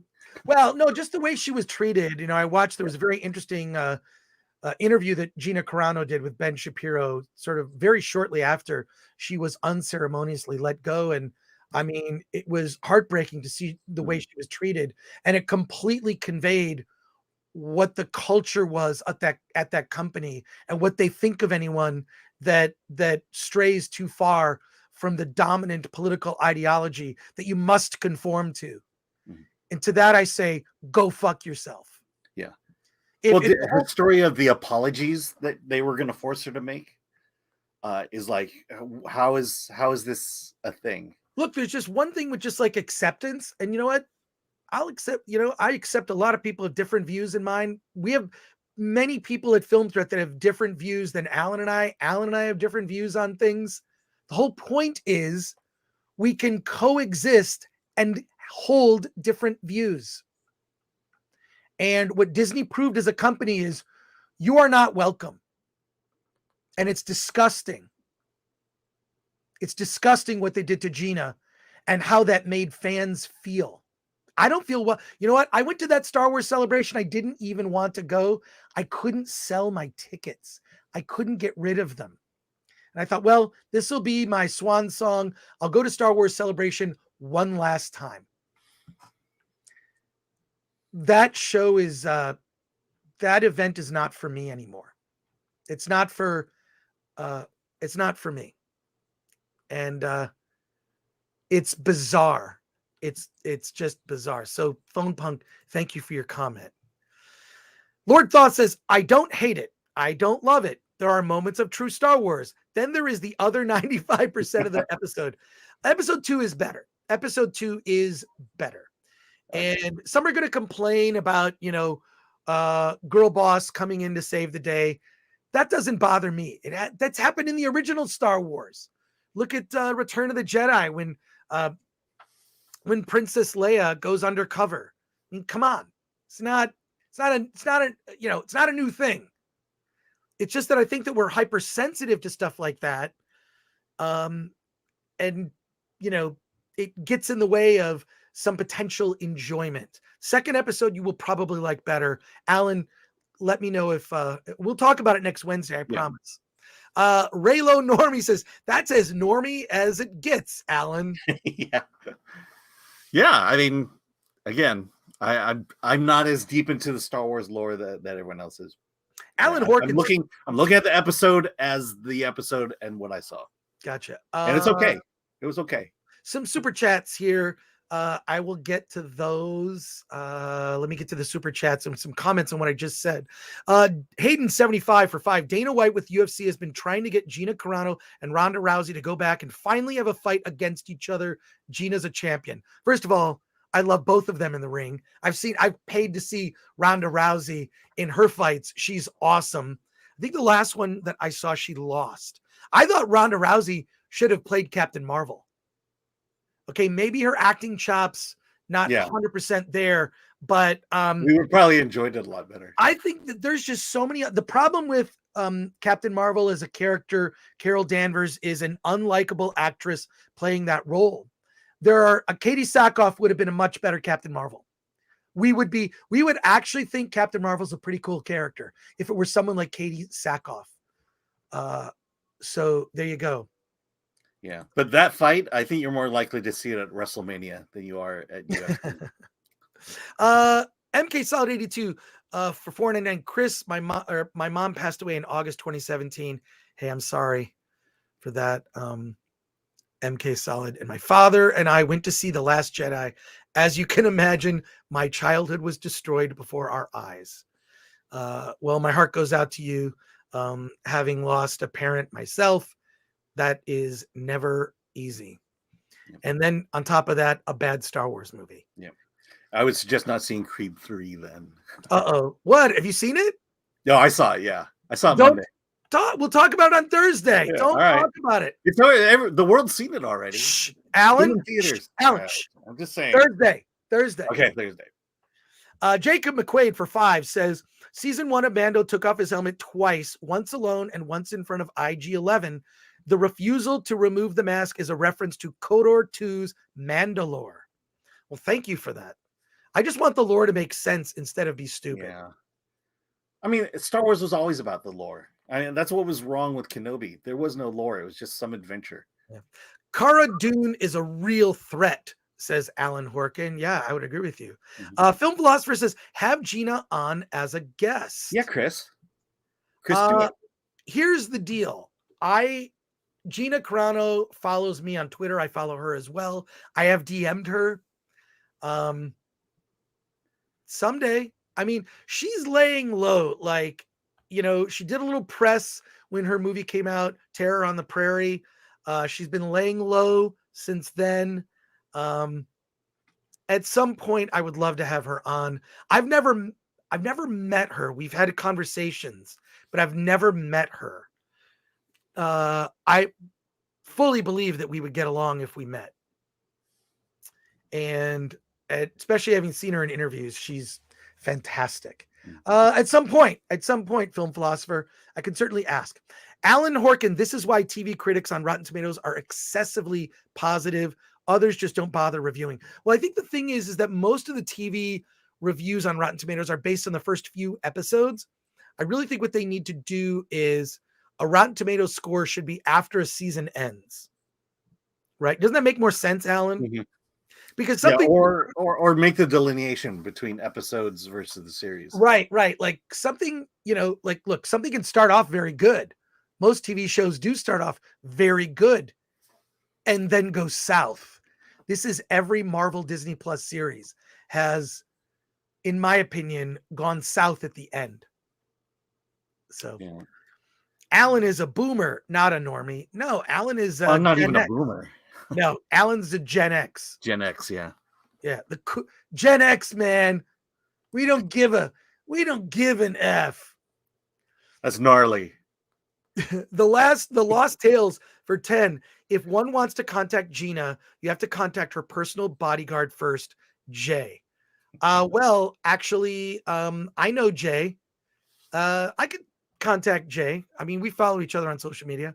I sort of bust Jay's balls on his Saturday afternoon. I'm listening to his show. He's such a good-hearted person. Yeah. I really like Jay. But I think the last thing you want to do with him is say, "Hey, can you tell Gina this?" Or can you have Gina do? Well, no, I don't want to bug him. He's a good. He's got a. I want to plug when he gets to the end of his campaign because I want him to get over 100,000. He's putting out a children's book, which I plan to support. But it's always best at the end of the campaign. He's going to end up doing really well. Thank you, Lost Tales, for that. Jericho Leon, any thoughts on doing Game Threat to review games? Probably. Yeah, someone gave us $1 million. I think that we're spread too thin as it is. We just launched another channel. Have you seen the new channel that we've launched, Alan? The trailers or the other one? We have a trailers channel. Yes, I've seen that one. Well, let me show it to you. I'm gonna do this. We started a trailers channel. We're gonna start another channel of interviews. So this is our trailers channel. New movie trailers daily. You can get new movie trailers daily. Go to Film Threat Trailers. Please subscribe every day at noon Pacific time. A new trailer pops in the channel. These are trailers for movies you would not have known about if you didn't subscribe to the channel. Trailers like Pinball, the man who saved the game. I haven't watched some of these yet. I've seen that one, yeah. We just launched the channel. It's really to support the indie filmmakers who we write about on filmthreat.com. So please go to Film Threat Trailers, subscribe to our new trailers channel to check out. I love trailers. I just love trailers. But Game Threat, probably not. I love to play games, but I just not right away. If there was a movie tie-in, right? Like we did talk about Hogwarts Legacy. Yeah, we'll talk about Mario when it comes out. All right, we'll talk about gaming as it applies to movies. So there you go. Elliot Cecil for $4.99 says, "Do you think Hollywood has an issue with gingers? No ginger Mary Jane and no ginger Peter Pan and no ginger Carrie Kelly in the Gotham Knights series." Carrie Kelly, of course, was in The Dark Knight Returns, written by Frank Miller, inked by Klaus Janson.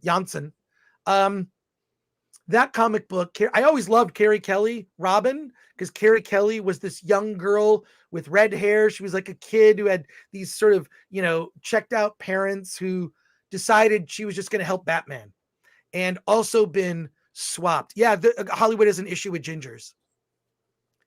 100%. And almost always when it's a ginger, there's so many examples. The swap is one way. Suliju, why is it called Film Threat, not Film Treat? Yeah, Chris. Film Threat sounds more punk rock. Yeah. There you go. I think it's the attitude too. Really enjoyed Alan's review of Jesus Revolution. Thanks for taking the time to review that film, Alan. You know what's so funny? His review made me want to go see it. Have you seen it? I haven't seen it yet, but I will this weekend. This weekend, I plan to go. More questions on Mandalorian. Darth Maul, I bet that helmet smells like college football locker room after a game in the summer. Yeah, do you clean your helmet? What if something's wrong technically with the visor? Don't they get some sort of technical readout of what they're seeing? I don't know. Crazy. Turn your brain off, Chris, lol. For certain movies like Cocaine Bear, I turned my brain off and it still wasn't enough. Commandant VHS says, don't you insult Buck Rogers. I love Buck Rogers. Buster Crabbe, who was an Olympic athlete that hired in the 1930s to play Flash Gordon. Kenobi was all about the writers feeling limited by lore and then just ignoring it, says Patrick Lemire, who's a member. Well, thank you very much. That's true. Thank you for your comment. But look, I encourage all of you, go to Film Threat Trailers. In the next week or so, we're going to launch Film Threat Interviews. It's just interviews with filmmakers. And the reason is we kind of wanted to divide up our channels because we wanted to divide up the channels mainly because, like the algorithm will be nicer to us. I think when people subscribe to Film Threat will be focused on live stream events, watch parties, and reviews. That's it. We're going to be doing an Oscar watch party on Sunday, March 12th. It's going to be a big show. Some of your other favorite YouTube streamers are going to be on our show. Some very favorite ones that you know and love are going to be on the show. Eric Weber will be on the show. Paulie from Latino Slant. Gary from Nerdrotic will be on our Oscars show. Yeah, so and I will not be there from this room. I will be in a secret location in a different state. Alan is going to be at South by Southwest in Austin, Texas. And will you be doing a meetup while you're there? Yeah, I probably should, huh? Yeah. Yeah, we'll talk about Friday since I can't believe it, but I'll be flying out next week. So yeah, it's coming up. It's coming up. But so look for the Film Threat Trailers channel. We would love to get it at least north of 1,000 so we can get it monetized. There's like 700 people watching right now. So please smash that like button. Subscribe to the channel if you're not subscribed. The big thing is definitely subscribe. Oh, wow. And why do we want you to subscribe? I'll tell you exactly why. Holy fucking shit, these reviews are delicious. I would agree with that. All right. I think it's time. Yes. I think it's time, Alan, that you tell us about History of the World Part 2. Alan, what are your thoughts? What are my thoughts? Okay, let's talk about History of the World Part 2. If you've seen the first one, I would say that this is a fairly good representation of what that first one was. And Mel Brooks is in it in a way. You hear his voice a lot. He is, I believe, an executive producer. He's also a writer on the series. But the essential, what the show is essentially is sketch comedy based on historical moments of world history, and this history is fairly broad. It's 8 episodes. Like I said, each one has little skits that go up, and these there's certain stories that are being told over several episodes, though they don't always appear in each one. Let me just get into the first episode real quick. General Grant, this is the Civil War. He is asked by Abraham Lincoln to stop drinking and to go into and to infiltrate the South, and in doing so, take Lincoln's son with him. Ike Barinholtz is General Lee at this point. Let's see, is it General Lee or General? No, General Grant. Ike Barinholtz plays General Grant. And then they go on this little wacky adventure to infiltrate the South. Then another sketch is Nick Kroll as Schmuck Mudman, who is a peasant in Soviet Russia. The revolution hasn't occurred. His wife is one of the leaders of the revolution, and in that they are going to take over the Russian aristocracy, of which Dove Cameron plays. You know, I don't know much about Russian history, but the famous princess who survives it all. But to me, the greatest thing about episode 1 was Kumail Nanjiani and the sketch about the real Kama Sutra. And in this little sketch, it's Kumail plays the author of the Kama Sutra, but he calls it the Kama Sutra because in this he pairs sex positions with the right soup to drink with it. It's vulgar. It's something I can't repeat on television. I think it would get us demonetized, but it is hilarious. I was busting out loud on this one. So let me just give you my general impressions of the show. First 3 episodes, I had a great time. I was laughing out loud. Josh Gad plays William Shakespeare in the writer's room, which is hilarious. 8 episodes. I laughed out loud in the first 3 episodes, and from there, it just kind of petered out until you finally got to the end. There were certainly good moments here and there, but you know, I think they were wise in putting all the good stuff up front and front load it that way, and you'll just kind of go through it. I'm not sure that people are gonna make it to the end, but I think I would definitely say those first 3 episodes are must watch television. Is it woke? Well, only in the sense that Mel Brooks was woke. He certainly was. I would say he was more liberal than he was woke. But it's not afraid to make fun of everyone and everything. You know, clearly they're going to take a liberal standpoint with it, which you kind of expect. But I don't think there's anything really in this series that is going to insult you unless it was meant to insult you. And this is very Mel Brooks. Very Mel Brooks humor. If you're a fan of Mad TV, The State, it's almost like watching a reunion of those 2 groups with a few SNL people showing up once in a while. So I would say, it's hit or miss, but I think I would definitely say the first 3 episodes definitely worth watching. Would you say it's like more hit than miss? I would say that. I would say that the stuff that isn't laugh out loud is not horrible, is not groaning. You know, you're not going to groan at just how bad it is. I think the real miss was they do a series on the life of Shirley Chisholm, who is the first Black woman to run for president, played by Wanda Sykes. And what it tries to be is a takeoff on the Jeffersons and Good Times. It's shot like, you know, those late 70s, early 80s comedies. And, you know, it's just, you know, I just feel like it kind of fell flat. You know, that was to me the only real thing that stood out to me as well. Okay, this is not working. And unfortunately, this is a thread that goes throughout all 8 episodes. Now, is it it's on Disney Plus or Hulu or both? What'd you say? Okay, so I know for sure it's on Disney Plus. I believe it's on Hulu as well. Okay. So Disney is spreading it on both streaming platforms. Gotcha. All right. Well, let's get to some comments and questions. Yeah. Patrick Lemire says, "Is it woke?" I think you kind of addressed it. Yeah, not. You know, if you followed what Mel Brooks for a long time, it's very much in that wheelhouse. Cool. All right. Is it revisionist history of the world? Asks Justin, Star Wars Marvel purist. Only in the same way the first one was. Okay. You know, there's a bunch of Jesus bits that are kind of funny. That's funny. Chief Brody says, "May the Schwartz be with you." Imperfect says, "Where does it score on the wokeness meter?" Because it sounds like it's just, you know, like I would say, for example, John Wick 4, which we talked about earlier, is a 0 on the wokeness meter. Like nothing. It's all focused on story, action, and character. That's it. Yeah. There's no I didn't ever feel watching John Wick 4 that there was a checkbox. But what about this, Alan?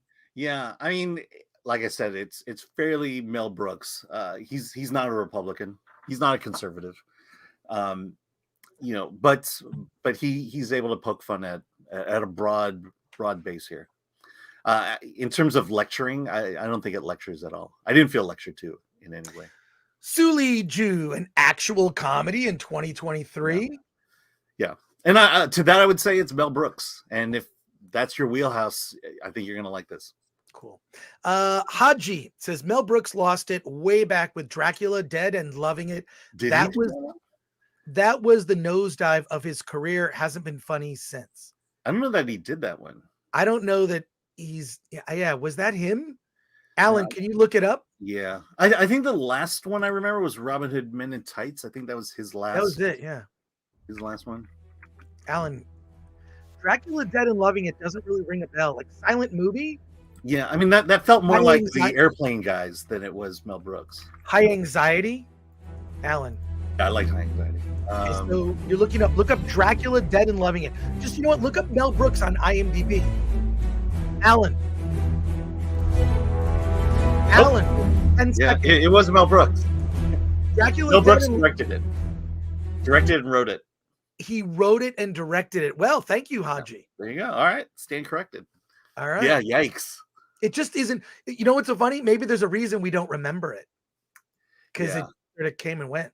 Yeah, I mean, he's got Ike Barinholtz, Nick Kroll, and Wanda Sykes writing this. I think Nick Kroll has a lot of influence as to what's on screen versus the other two. Gotcha. All right, Alan, I got to take a quick break. Okay. Could you take over the chat comments? Yes. Be right back. Okay.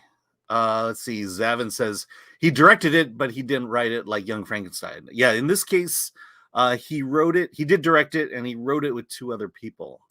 Coming in with super chat is Razor Burn for $5. You think Phantom of the Paradise would be remade? I'm not familiar with that one. Phantom of the Paradise. I'll have to look that one up.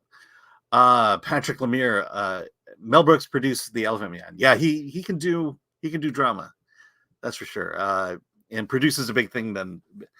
Produces very much different than writing and directing. This is Davina Duckworth, Zucker, Abraham, and Zucker did Airplane, Top Secret, etc. Naked Gun as well. But I will say Airplane, I think that was the first movie that, when I was a kid and could go to movies by myself, that was the one that I went back to the theater over and over again to see. And then Top Secret is a classic. And the Naked Guns, I think the first two are really good. And I think after Naked Gun 3, that's kind of when the Zucker brothers and Abraham started kind of petering off in the way they told tales or told comedies. Let's see.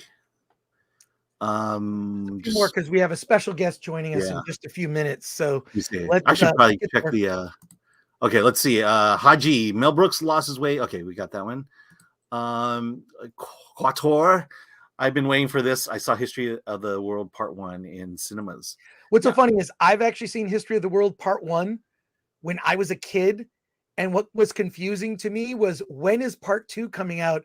I didn't realize as a kid, Mel Brooks was just making a joke. It was a joke. Yeah. It was a joke. And as a kid, I'm like, where's Part 2? All right. So there you go. All right. Yeah. Alan Horkin says. Oh, sorry. Go ahead. Oh, did someone say Kama Sutra? Says Haji. Alan Horkin says, oh no, I see Kumail Nanjiani in the promo image. Never found him funny. Also expect Pakistani play Indian is offensive to the woke crowd. I will say his Kama Sutra bit is the funniest thing in the series. I actually really like Kumail Nanjiani in the show where it's Silicon Valley. Oh, Silicon Valley. Silicon Valley is great in that. He's such By the way, if you look at the background picture currently up, if you could actually see the picture, it is. I'm surprised Disney released this as a promo photo. Oh, really? Is it gonna like upset some people? Well, if you actually look at the image, it's I can't. I don't want to talk about it live, but it's like I said, that's in the first episode. So at least watch the first episode for that. All right. Well, let's pivot. We're going to pivot for a moment here, just a second, as we do a quick reset, folks. Give me a second.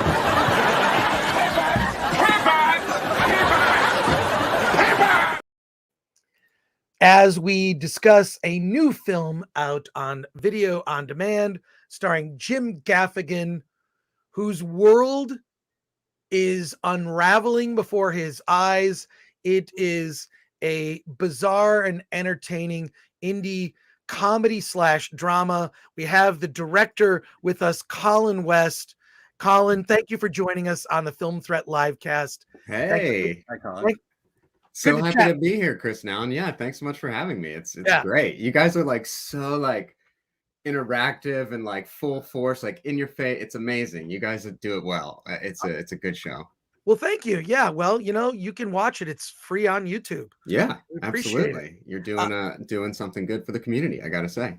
Well, one of the things we do here is, we talk about all the big stuff that's out, big TV shows and movies, but Film Threat has always been about supporting independent filmmakers. And in particular, my not so secret agenda is to inspire people who are in the chat right now to, make a film, get a movie made, which is something that you've done.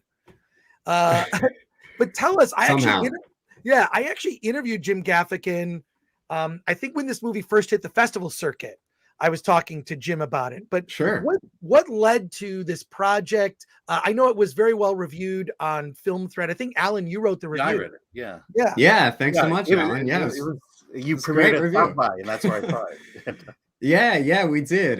We premiered at South by back in March, about a year ago now. So it's kind of nice to be on this side now. We're coming out in theaters. We're in probably 30 cities or so across the country. All of the screening information, as far as the cities go, is up on linoleummovie.com. If anyone is interested in checking out if it's in a city by you. But yeah, it was definitely a long process. I mean, it's been this incredible journey. I wrote the first draft of the thing in 2015, and then, we shot it in October 2020, right in the middle of pandemic. And now it's coming out. It premiered, last year at South by, and now it's coming out a year after that. So it's been quite a journey, quite an 8-year journey to get to this point, but we're very, very happy. Well, how did you put the project together and get Jim Gaffigan involved? I love Jim Gaffigan, watched all his comedy specials. He also, just having seen him in interviews, he seems like one of those actors that actually understands the craft of filmmaking. Absolutely. He is a producer in his own right, having produced television with his wife. I'm a Jim Gaffigan. I've seen Jim Gaffigan live, by the way, at Yes. LA Live downtown. So he is, oh my God, I always want McDonald's after I see him. That bit about McDonald's, but so how did you pull it together and then get Jim involved? Because he adds this level. And what's weird is, I mean, he is also on the heels of so many amazing comedic actors who then prove they can do drama. So how did you put the project together and then get Jim to be a part of it? Yeah, look, it was, I mean, the whole casting process took, again, it's one of these, another one of the processes that took so long. We had an amazing casting director, Jessica Sherman, who came on board and got the script out and about to some of the agencies, and it was kind of circling around, and Jim had sort of come across it and really liked the concept and the idea, and him and I had a chat on the phone, and I just remember, I mean, immediately when his name came up, I was like, oh yeah, this is really great. I think Jim could be perfect for the role. But like, it was interesting talking to him on the phone because he had such depth of knowledge about, character and acting and all of this sort of like dramatic work that he wanted to do with the character and so forth, and all these great questions he had for me and how to sort of collaborate to make this character even better. And to be honest, like, it was like a no-brainer at that point. It was sort of like, oh my God, Jim, yes, like this is perfect. And I think we really hit it off. I think his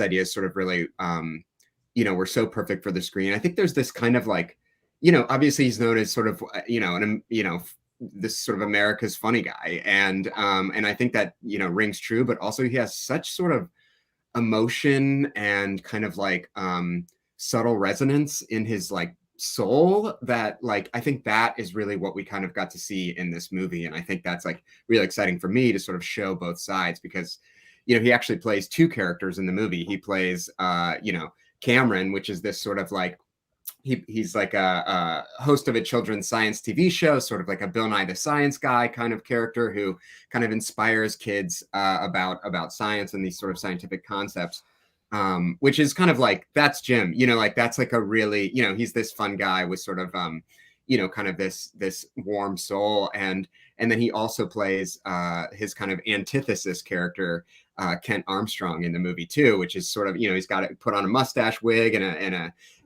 and all that kind of stuff. And he became this whole different kind of character, which is completely the opposite of Cameron. And I think he really got to sort of stretch his acting muscles, but it was exciting to see him in these roles for sure. One thing I liked about the movie is it's decidedly science fiction in the sense of, there's the science aspect of it, but then there's that exploration of humanity. I mean, what inspired the story itself, and what are your science fiction inspirations as well? Yeah, sure. I mean, you're right. Like it's funny. It's like, I do feel like there's this really kind of like, heavy kind of like sci-fi sprinkle over the whole thing, even down to like the sort of synthy score that Mark Hadley made for the movie, which I love. But I really do think like at its core, it is a love story. And I think that, the best science fiction films, use science fiction as a kind of like vehicle for telling other thematic stories. And I think in our case, it was this idea of like showing a love story, but using these kind of like larger than life events, to kind of portray that between these two people. And yeah, I mean, my sci-fi influences kind of go back to, all the way when I was a kid. My dad turned me on to sci-fi. He was a huge sci-fi nerd. I mean, my whole family, like I like to say, like I'm from a house of science. Like my dad was a mathematician turned computer scientist. My mom worked for like big tech. And so that was always like science and technology were always like a huge part of my upbringing. But like, I remember Dad turning me on to particularly Ray Bradbury, who has this like, very kind of like suburban, down to earth kind of like, a lot of his sci-fi is much more grounded than, say like Asimov or somebody. Well, Asimov has his own sort of like grounded nature too, but like, Dune or something like that, that's like fully, or Star Wars that are like these big sort of interplanetary worlds, which I'm absolutely in love with. But I think what I sort of gravitate the most to as far as telling stories is more of these like kind of more grounded stories about people in these kind of like bigger situations. So yeah, I hope that's a long answer, I suppose, Alan. Sorry, but I just blab sometimes. Well, we've got over 500 people watching us live. Oh, wow. Please smash the like button. We have a lot of questions for you too from our audience. So maybe we can like rapid fire go through these questions. Sure. I do want to comment that like when people talk about comedians transitioning to drama, I mean, if you go back and watch the old Charlie Chaplin movies, they were all built around some sort of tragedy. Yeah. They were as sweet and could make you cry as much as they would make you laugh. So for sure. Comedians, crossing over to do drama, not a new thing. And Gaffigan, in my opinion, having seen the film, has really proved that he can do it. So let's go through some of these questions. Dylan W asks, what's the budget for Linoleum? I don't know if you can reveal that. I sadly can't reveal the exact number, Dylan. I think that is a great question. It's way lower than you'd think. We'll put it that way. Like it's an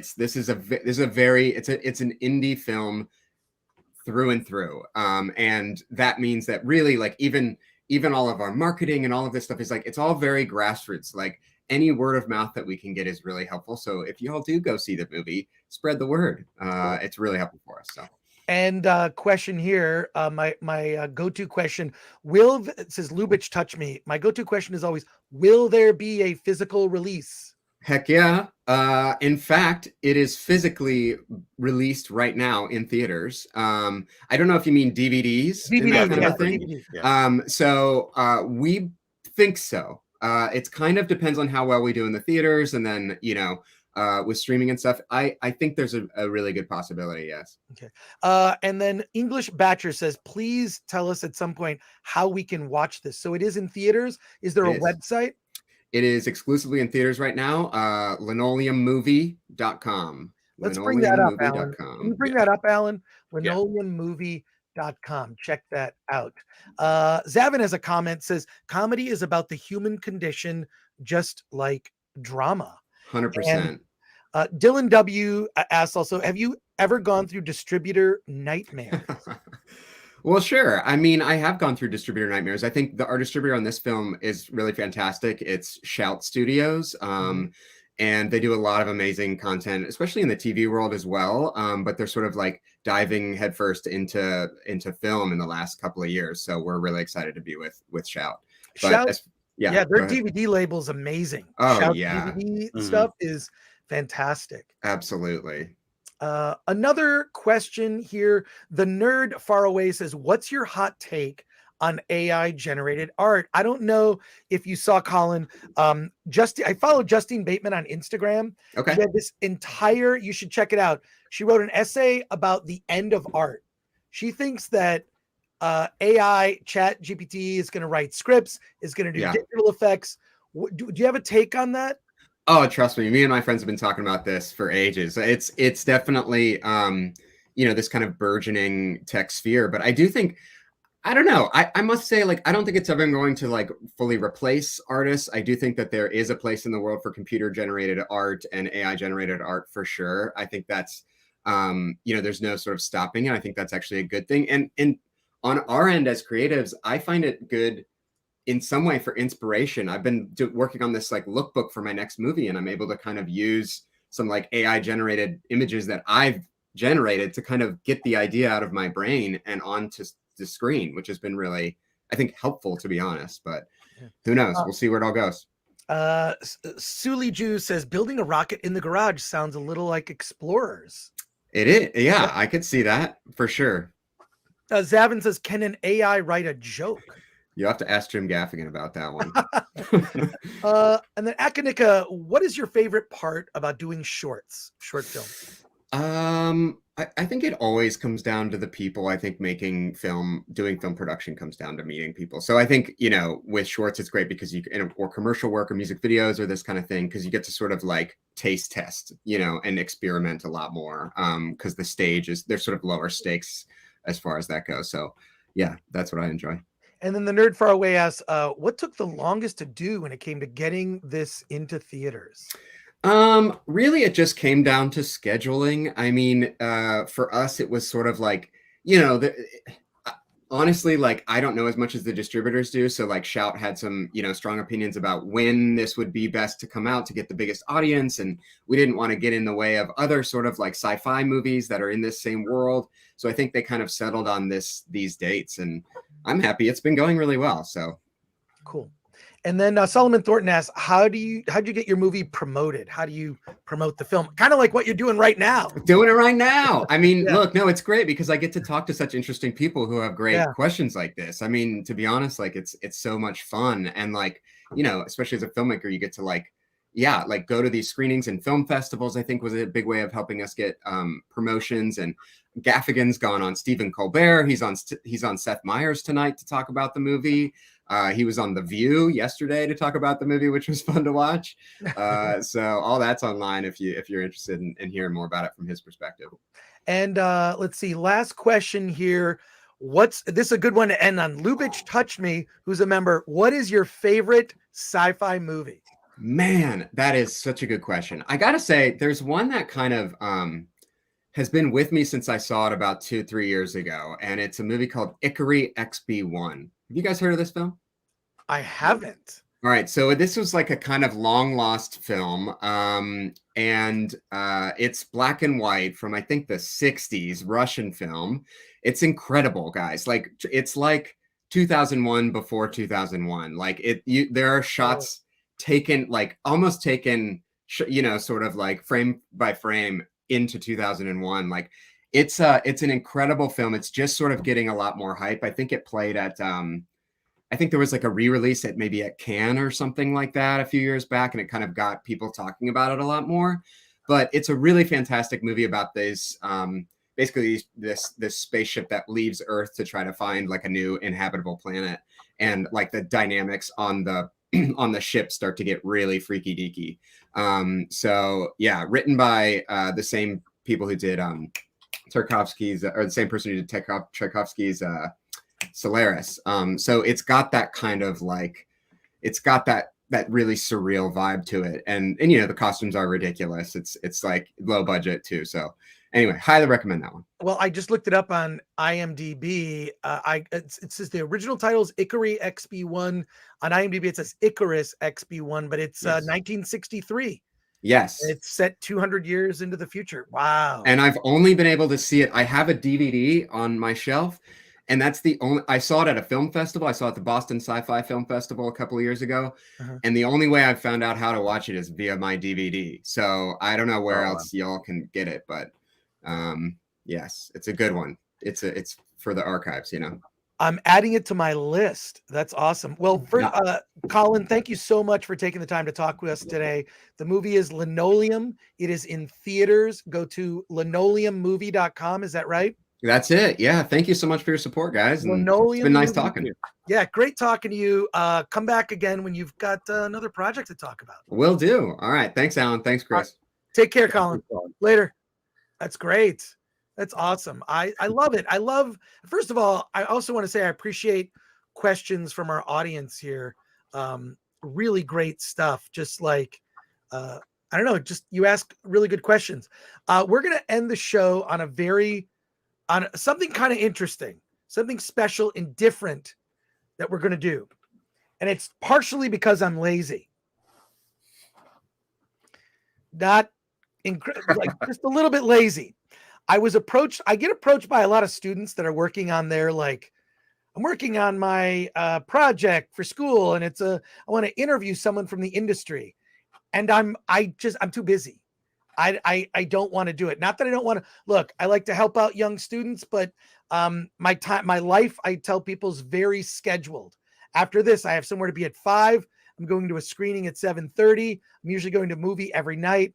My life is very scheduled, but I'm not going to say his last name, but a student named Lee, who's here. Lee, how's it going? It's going all right. Yeah. Thanks for having me on. Great. Lee, who is in the UK right now. Where are you? Can you tell us? Scotland. Scotland. Oh, great. Awesome. Well, thank you for joining us. You're joining us. You know, I suggested a time. Thank you. And we appreciate it. I'm not going to reveal your last name just because, you know, I think I appreciate that. Yeah. You want to keep your privacy. So this is going to be you're going to, you know, throw your questions at me and I will answer your questions. So all right, sure. Tell us a little bit about yourself and tell us a little bit about the project and what your intentions are. Sure. So my name's Lee, and I'm an honors year student studying journalism. And for my final year thesis, it's related to storytelling, specifically the Star Wars sequels. So hopefully your audience isn't all Star Warsed out at this point, but we'll see. It's just more so about at least I feel there's been a degradation in the storytelling aspect in the sequels when especially comparing them to the originals. So I've got a few questions here, just sort of a couple of broad industry questions and then more specific questions regarding the sequels, comparing them to the originals, stuff like that. Well, let's go. Sure. So first question. I don't like me being big. It's annoying. I'm going to go back to this, but that's okay. No, that's all right. Cool. Yeah. Fire away. What's your first question? So there's about 11 questions here. They shouldn't take too long to answer. So sure. So you can wrap up the show and everything. So when remaking or continuing a film series after such a significant period of time, what do you believe are important factors to consider when doing so? Here are the important factors in relaunching an IP that has been on hiatus for a certain period of time. One is, if possible, the original creator should be involved. The original creator should be involved because effectively anything that's not written by the original creator who adheres to a set of rules, many of them are not even written down, but you just know them. Someone like a George Lucas, he's made up rules in his head about how the world of Star Wars functions that he never bothered to write down for anybody else. They're just inherent and baked into the property. The same thing with Ian Fleming and the James Bond series. The same with J.K. Rowling and the Harry Potter series. There are rules baked in that just make it feel authentic to the property. as much as possible, the original creator should be involved. That's not always possible. I'm of the opinion that anything beyond the original creator being involved is fan fiction. The second thing, if it's a property that's on screen, again, as much as possible, if the original actors who appeared can play those roles, that should also be something that is paramount to the success, is including the original actors who played those parts, right? Additionally, an attention to detail that is obsessive. And by that, I mean the simple rules in terms of even visual rules. So, for example, there are things that were done in the original Star Wars films that, there's new technology now, and I would even steer clear of technology that would make it appear too modern. I think that you're getting too far away, as much as it might make those things easier. And by that, I mean an overuse of digital effects when practical effects will work just fine. So adhering not just to the rules of the universe, but adhering to some of the production rules.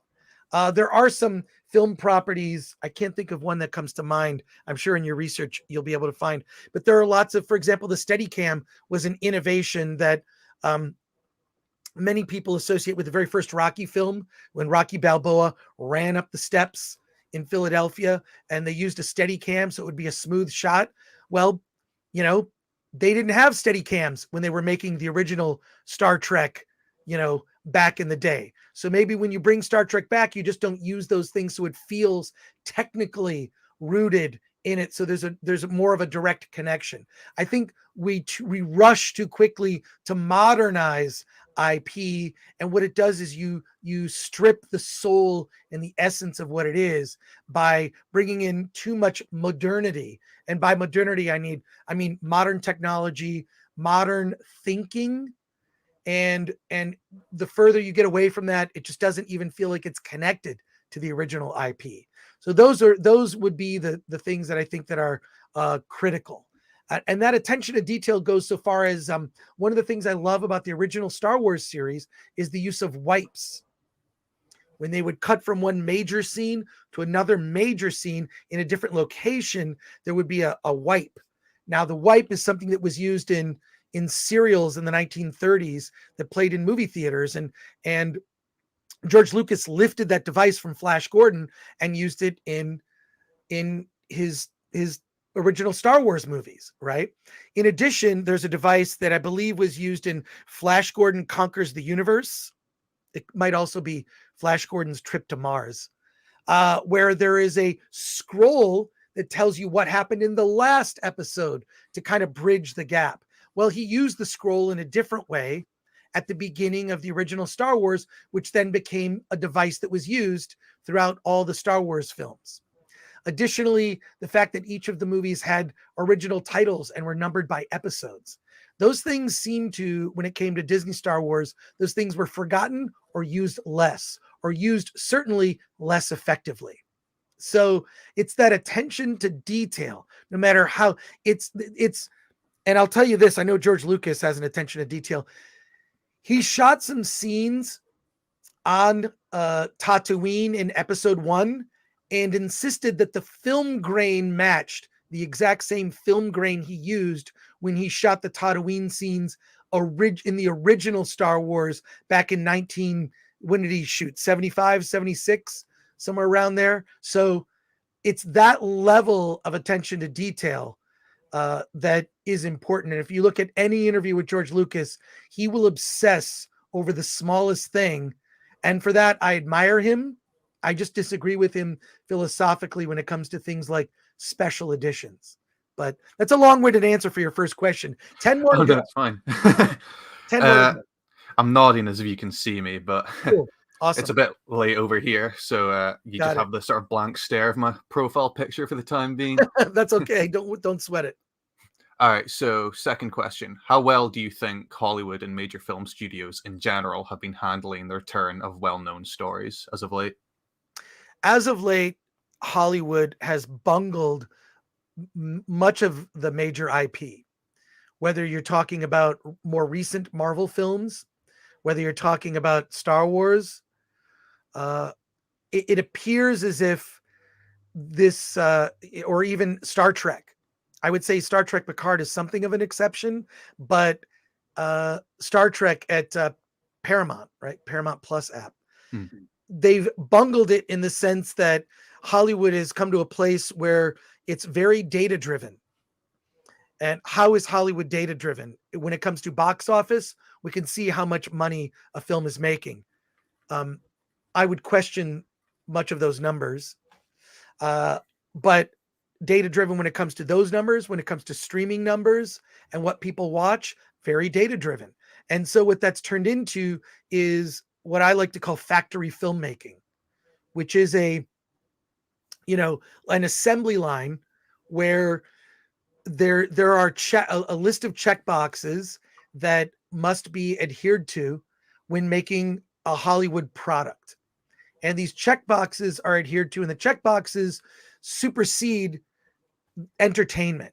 So entertainment and story are supplanted by a checkbox of things that Hollywood thinks that they must have in order to have a successful series. And I think that leads to some very soulless entertainment at the end of the day.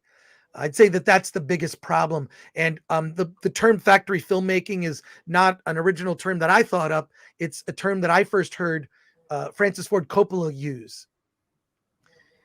He referred to modern Hollywood as factory filmmaking. In addition, John Carpenter has commented on it and said that the problem is, the script, which is the story. The script is the backbone of your project. The script is the least important factor. It's, who's in it and what is the date? What is the release date? And the release date is thrown on the schedule. The release date before the script is finished. More recently, James Gunn even commented on that and said, story is going to be king at DC, remains to be seen. But, I really appreciate him for going the extra mile and saying, look, we're going to be focused on story. But Hollywood has become very corporatized, and that is harmed the movies that we're seeing these days. I mean, really, we're seeing kind of the end of an era and entry into an era that I believe will usher in a dark age of more factory filmmaking, and filmmaking, whether it is or feels like it's generated by an AI and not a human with a soul. Mm-hmm.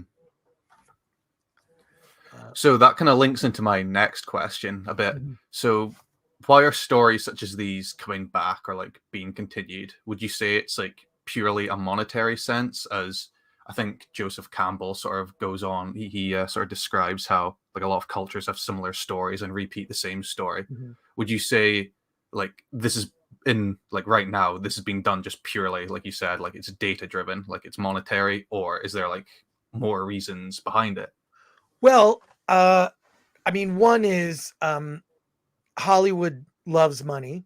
Mm-hmm. Top Gun Maverick, I think, surprised a lot of people when it surpassed the box office at north of $1 billion. It was not expected to do, as well as that. So it was a huge surprise hit. And as much as they're data driven, I think that Hollywood is broken from the standpoint of the traditional storytelling that resonates in our lizard brains, in our DNA, is being ignored in favor of a modern take, which is to remove that Joseph Campbell story, the power of myth, as it were, and take it and break it and create a new myth going forward as a way to re-engineer the popular story. Now, there are some aspects of it that I think, might feel tired, but there's a reason it works. There's a reason that traditional storytelling works, because it's just embedded in our DNA. Why do certain genres perform better than they should, even when they're bad? I mean, I would say, just to give a small example, you can take a deeper dive into this, but the reason monster movies are so popular broadly in any language is that it's in zombie movies, let's just even say zombie movies, is the idea of being chased. That's in our brains. That's embedded in our DNA, tens of thousands of years of humans being chased by something that will get us and kill us. That fear is embedded. Why is that fear embedded? It's something in our lizard brain that kicks in so that we can avoid dying. And that's been passed along, right? And I think that's why certain stories resonate. That's why the story of I'm being chased by a monster, well, people like that kind of story. I can tell you also from just having kids, that's one of the most fun things they like to do is be chased around.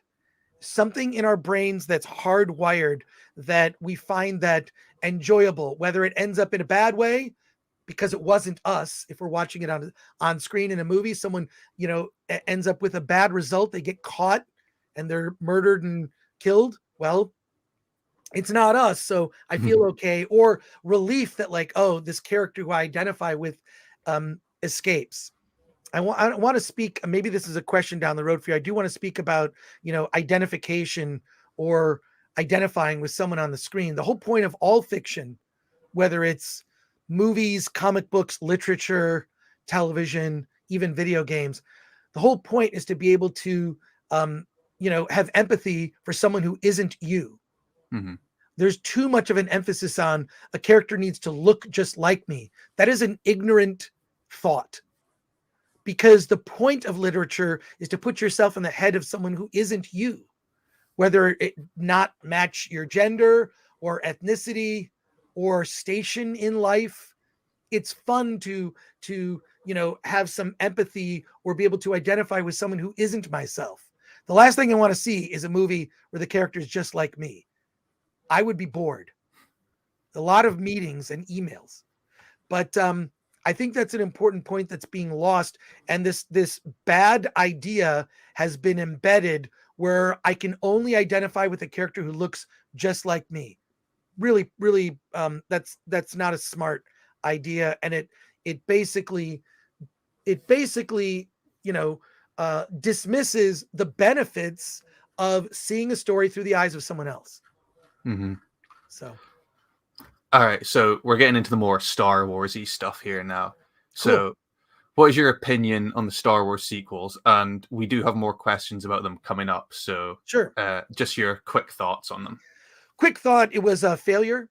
The Star Wars sequels were a colossal failure. Several reasons. One, they did not reunite the key legacy characters. That's a moment that I think is important for the audience, incredibly important for the audience, to see beloved characters, legacy characters reunited in terms of how they're going to react. What has happened, what has transpired in the decades since these characters were together. I think it's one of the biggest missed opportunities in movie history. Additionally, I feel that the deaths of these legacy characters, there was one legacy character that died in each episode.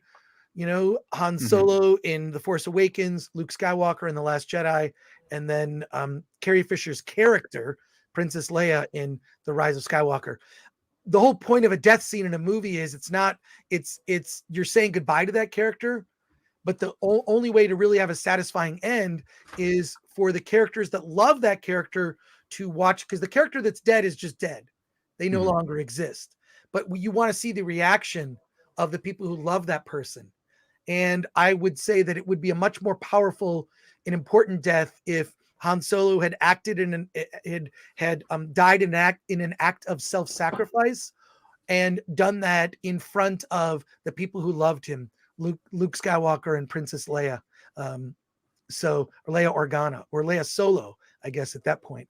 I don't know if she kept her divorce name. They got space divorced. But just the fact, imagine how much more powerful that would have been, the closure that we all collectively as an audience could have experienced saying goodbye to a legacy character.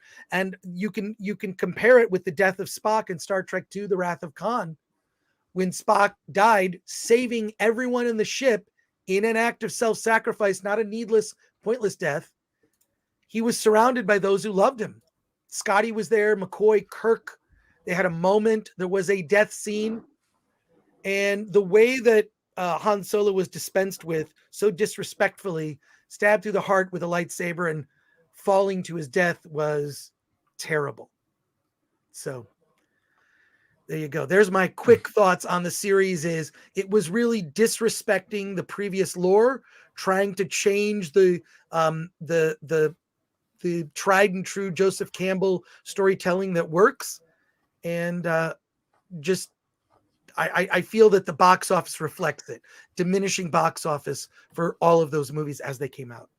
Yeah, that was actually going to be a point I was going to bring up later. And to sort of break my sort of professional facade for a second, Sure. not only was he stabbed and then fell down a massive hole, but the planet he was in exploded as well. So you definitely knew he wasn't coming back after that one. It was ridiculous and disheartening to see. Many people point to The Last Jedi. I thought The Last Jedi was trying to correct some things, and it had some interesting ideas in it. But the thing that really broke Star Wars for me was that first movie. But because I'm an eternal optimist, like Luke Skywalker, trapped in a galaxy of criminals, aliens with agendas, evil empire and evil people, he was still filled with optimism and hope and love for his friends. And that's who everyone talks about I love Luke. He was my favorite character because he was filled with that optimism. And I think we're living in dark times right now. So it's disappointing to me that an optimistic, hopeful character, couldn't have been at the center of that story. So it's, yeah.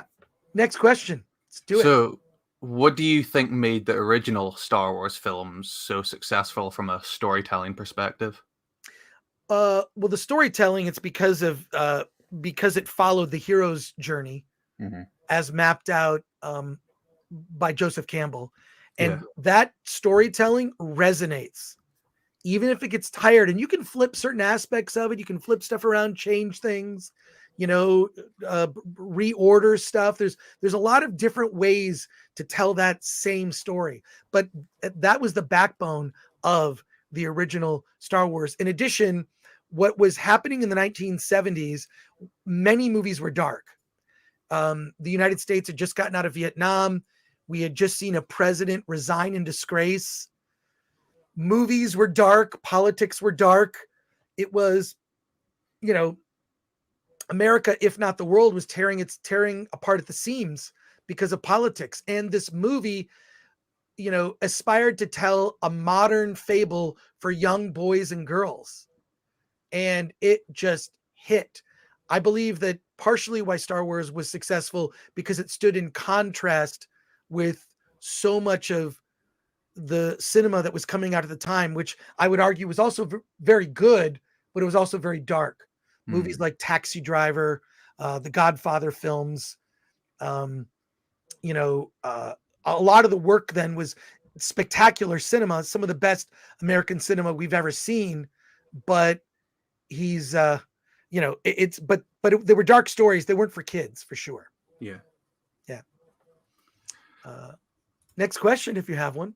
Yeah. So do you feel the audience landscape has changed since 1983 being the year Return of the Jedi came out, obviously?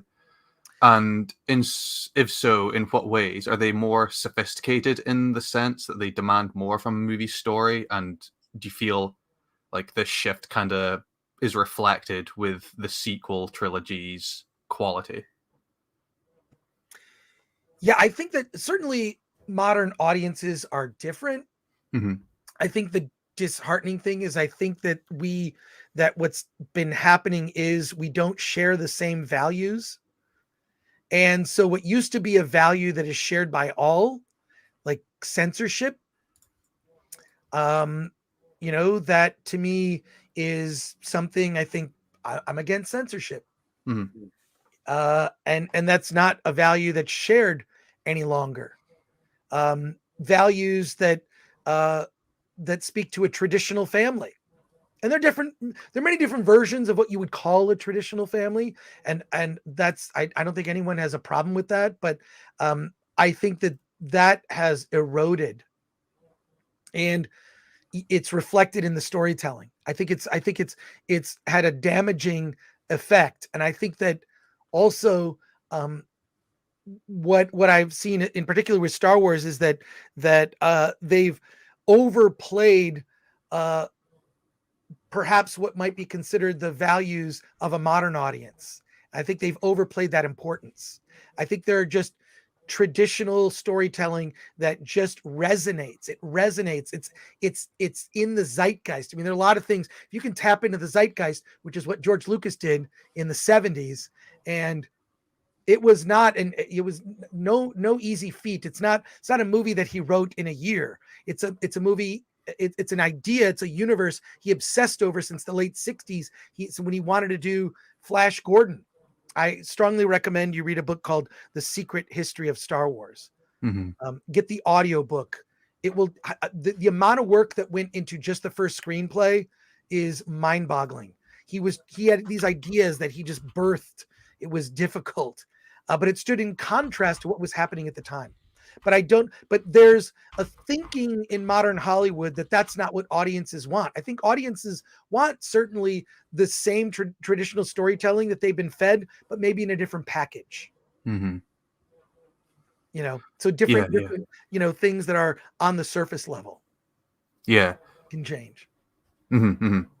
So hope that long-winded answer. People in the chat are saying I talk like I'm narrating a documentary. I'll just say I take your questions very seriously because your future may well be at stake here. Oh no, I appreciate it. Yeah. Grade. No, yeah, like these answers are like really great. It's actually given me a lot to work with. I'm speaking very purposefully. No, yeah, like it's great. Are we close to ending? Because I know that I gotta run quickly. 5 more questions, but if time's a concern, I can ask the more important ones. Yeah, let's I'll go rapid fire. I'm the one that's long-winded. Okay. I'm the one that's long-winded, so go for it. All right, so you already covered this slightly, but when comparing the sequel trilogy to the prequel trilogy, it's clear there's a significant drop in like revenue between the first and last films, like percentage-wise. Both trilogies brought back the franchise after a significant amount of time had passed, but why do you think the prequels are looked upon more fondly than the sequels? Because I'll tell you why the prequels are more popular now than they were when they first came out. Because we can see what George Lucas was trying to say about history. It's no secret that George Lucas is a historian. Many of his ideas come from real history. And he wanted to document how a democracy slowly slides into an authoritarian dictatorship. And that's what the prequels were telling the story of. We didn't notice it at the time. That thread and how someone just doesn't turn bad in a day. It's a slow process. He showed this over 3 films, which is why I think that the prequels hold up much better now than they did when they first came out. And I don't believe the same can be said of the sequels. I don't think we're going to look back on the sequels and say, this was great. I don't think we can say that. But we can definitely say that about the prequels. It's like, oh, wait, this is how we're seeing certain aspects of authoritarian rule happen in our own countries across the world. We have seen these things happen. I'm not going to be specific. You can cite your own examples, but there are many. And it's like, oh, wait, this is what he was trying to say. George Lucas was kind of trying to warn us, and these things happen in cycles. So that's why I think that the prequels resonate now. We can overlook some of the things that maybe bothered us at the time, but that's why they work now. I think we can actually see what he was trying to do. Yeah, the prequels are definitely from a nostalgic point of view, like some of my favorite films, because I grew up with them, so like they've got a special place for me. I can be a bit more critical of them now, of course, but I'd cite them as what the prequels is what got me into sci-fi originally. Yeah, and I definitely would recommend Genndy Tartakovsky's Clone Wars. There's something of a prequel to Revenge of the Sith in there. Oh no, I've seen them. Yeah. And then another. I would just strongly recommend seeing that. It would help you a lot. No, yeah, like the world George created with the prequels was a very interesting one. Like, and I don't think anyone can sort of disagree with that. Like, there's stuff to work with there. Yeah. But it's interesting. Look, they were kind of shocking because they were so different. And what I've read is that George Lucas, his problem with the sequels is they're not different enough. That they're too much focused on nostalgia. But yeah, no, I look back fondly on the prequels now. There's a lot of things about them that are, it's very ambitious. Let's just say that. So, no, yeah, definitely. Cool. All right. So we're nearing the end here. Yeah. So do you feel there were other issues affecting the quality of the Star Wars sequels outside of the writer's room? And if so, what were they? The biggest problems with the Star Wars sequels were too many cooks. There were well-documented back and forths between Disney and J.J. Abrams. I also think that there was a story group that lorded over much of the major events and determined many of the major events that would happen in the story. And I think that I'm not sure that there was a Mario Puzo among them, but I think the biggest problem was that they ignored George Lucas's outlines. George Lucas, made this deal with Disney and handed things over to Kathleen Kennedy with the understanding that his basic outlines for the stories would be respected, and they were not. And again, back to our beginning part of the conversation, when you drift further away from the original creator, it's going to be a mess and it's going to be fanfic. And there are just so many rookie creative mistakes in the sequels that are things I don't think that George Lucas would have allowed to have happen. I really wish George Lucas had been able to hand over the outlines to a competent, seasoned screenwriter who could have written something spectacular. Think of the moments we'll never get to see in the sequels. Han, Luke, and Leia reunited. Han Solo in an act of self-sacrifice, saving those he loved, showing he's not a scoundrel after all. Seeing even, I don't entirely dislike the new characters that were introduced. They were just given too much screen time at the beginning. I only care about Luke, Han, and Leia because the last movie I just watched was Return of the Jedi. So, Finn had probably the most interesting arc. We've never seen a stormtrooper break the programming and switch sides. He was the most interesting character. I mean, I would refer you to I would refer you to a video on our YouTube channel. I'm saying this. First of all, I can't believe everyone in the chat is still here. There's like 450 people still watching this. There's a video that I did years ago when I had no idea what I wanted to do for a YouTube channel. It's called Franchise Forecast.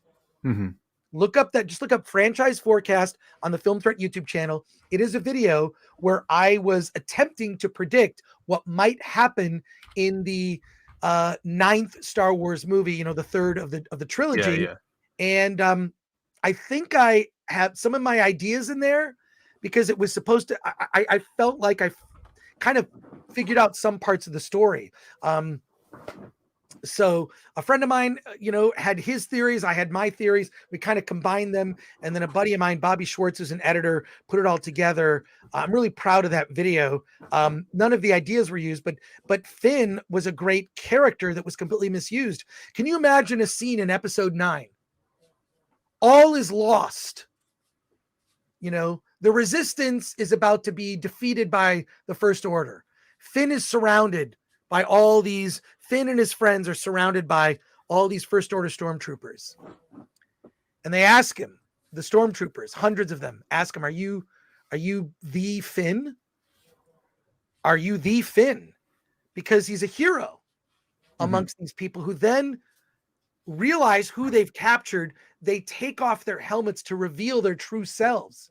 And it's a United Colors of Benetton of all sorts of, humanoid type people from across the galaxy, different types, who were taken from their homes as kids And because Finn was able to break the programming, they choose to break their own programming.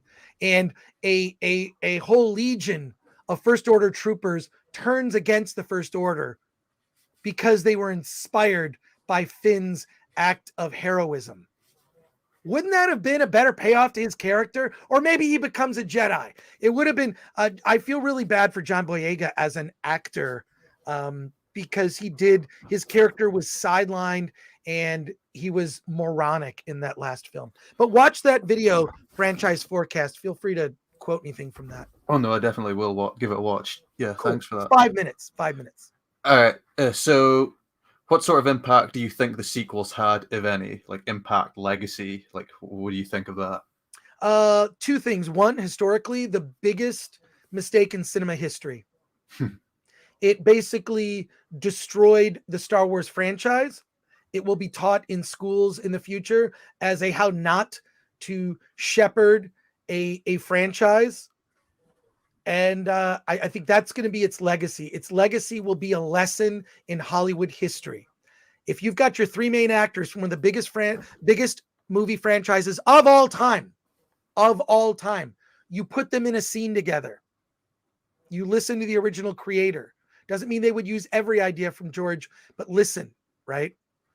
Yeah, it's going to be looked on.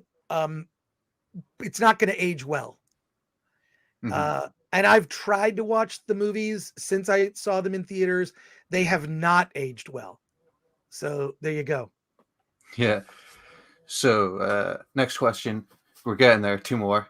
Two more. Yeah. Do you feel the storytelling issues surrounding the sequels are representative of a larger problem within modern day storytelling?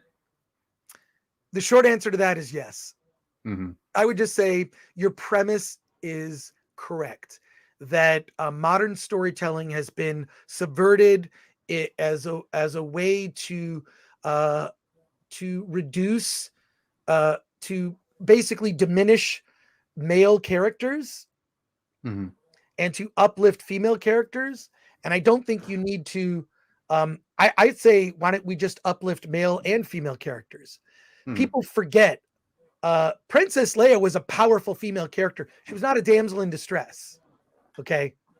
Sure, she could use some help, but she grabbed that blaster out of meathead Han Solo's hands and blasted away. They were equals. And I think that what I've observed is a diminishing of the male characters in favor of female characters. And I think that this just doesn't resonate. It certainly isn't resonating with Marvel films either, if you wanted to go down that road. Mm-hmm. So. All right. So last question. How would you suggest these pitfalls be avoided as apparent as some of the solutions may be? Hire people in Hollywood who know film history and respect it.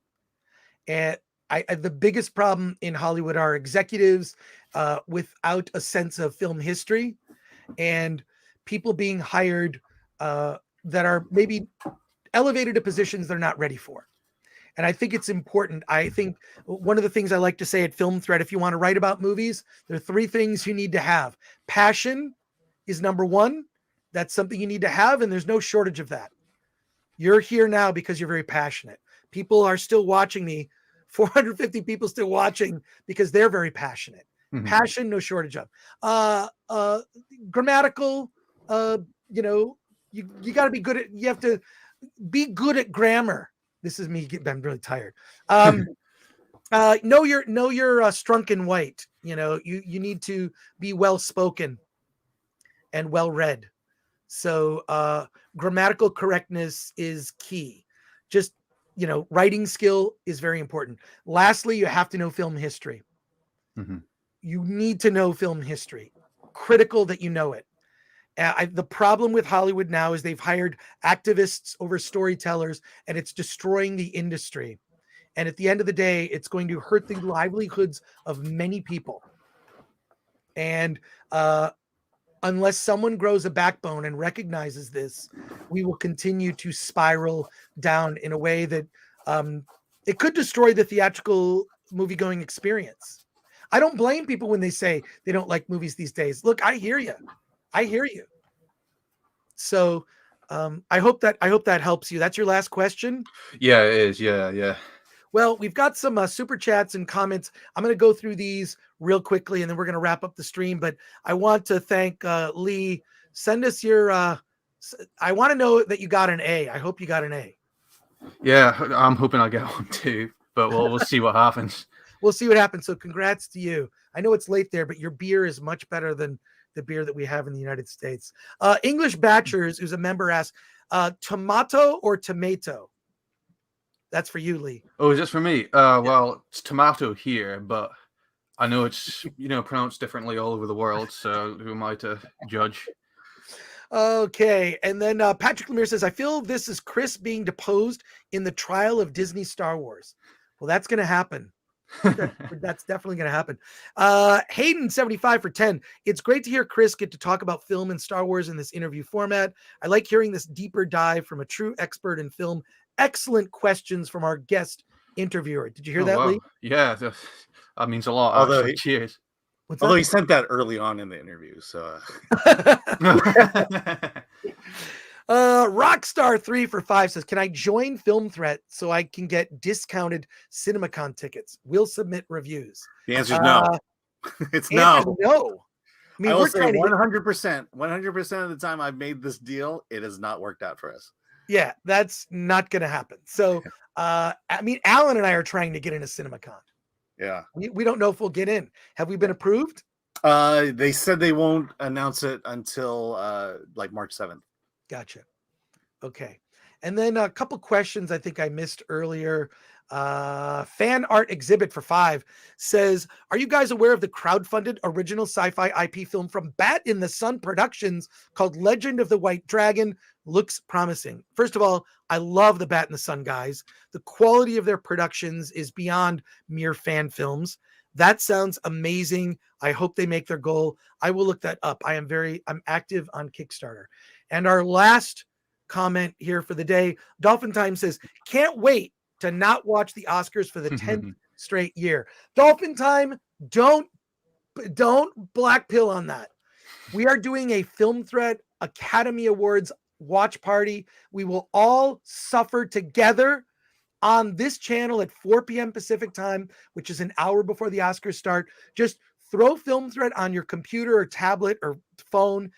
Keep our audio on while you're watching the Oscars on your TV. You can comment. You can throw us some super chats. We're going to have special guests. We're doing an epic Film Threat Oscars watch party that will be amazing. And we want you all to be there. It'll be a lot of fun. Alan will be in Austin, Texas. I'll be at home. Gary from Nerdrotic, Paulie from Latino Slant, Eric Weber from Midnight Movie Talk, Dante James from Verbal Riot Show, and other special guests are going to be joining us as well. We'll kind of rotate people out. We're going to be there for like 4 hours. You ready, Alan? Oh, we were there for 6 hours last year. Well, Alan, you're going to be in South by Southwest. You could probably just be on for like the first bit, and then maybe you have a movie to go to. Yeah, we'll see. I'm still working the schedule, but the plan is I will be there. Okay, well, feel free to like dip out if there's something better. Plus, it starts 2 hours later for me in Austin. So cool.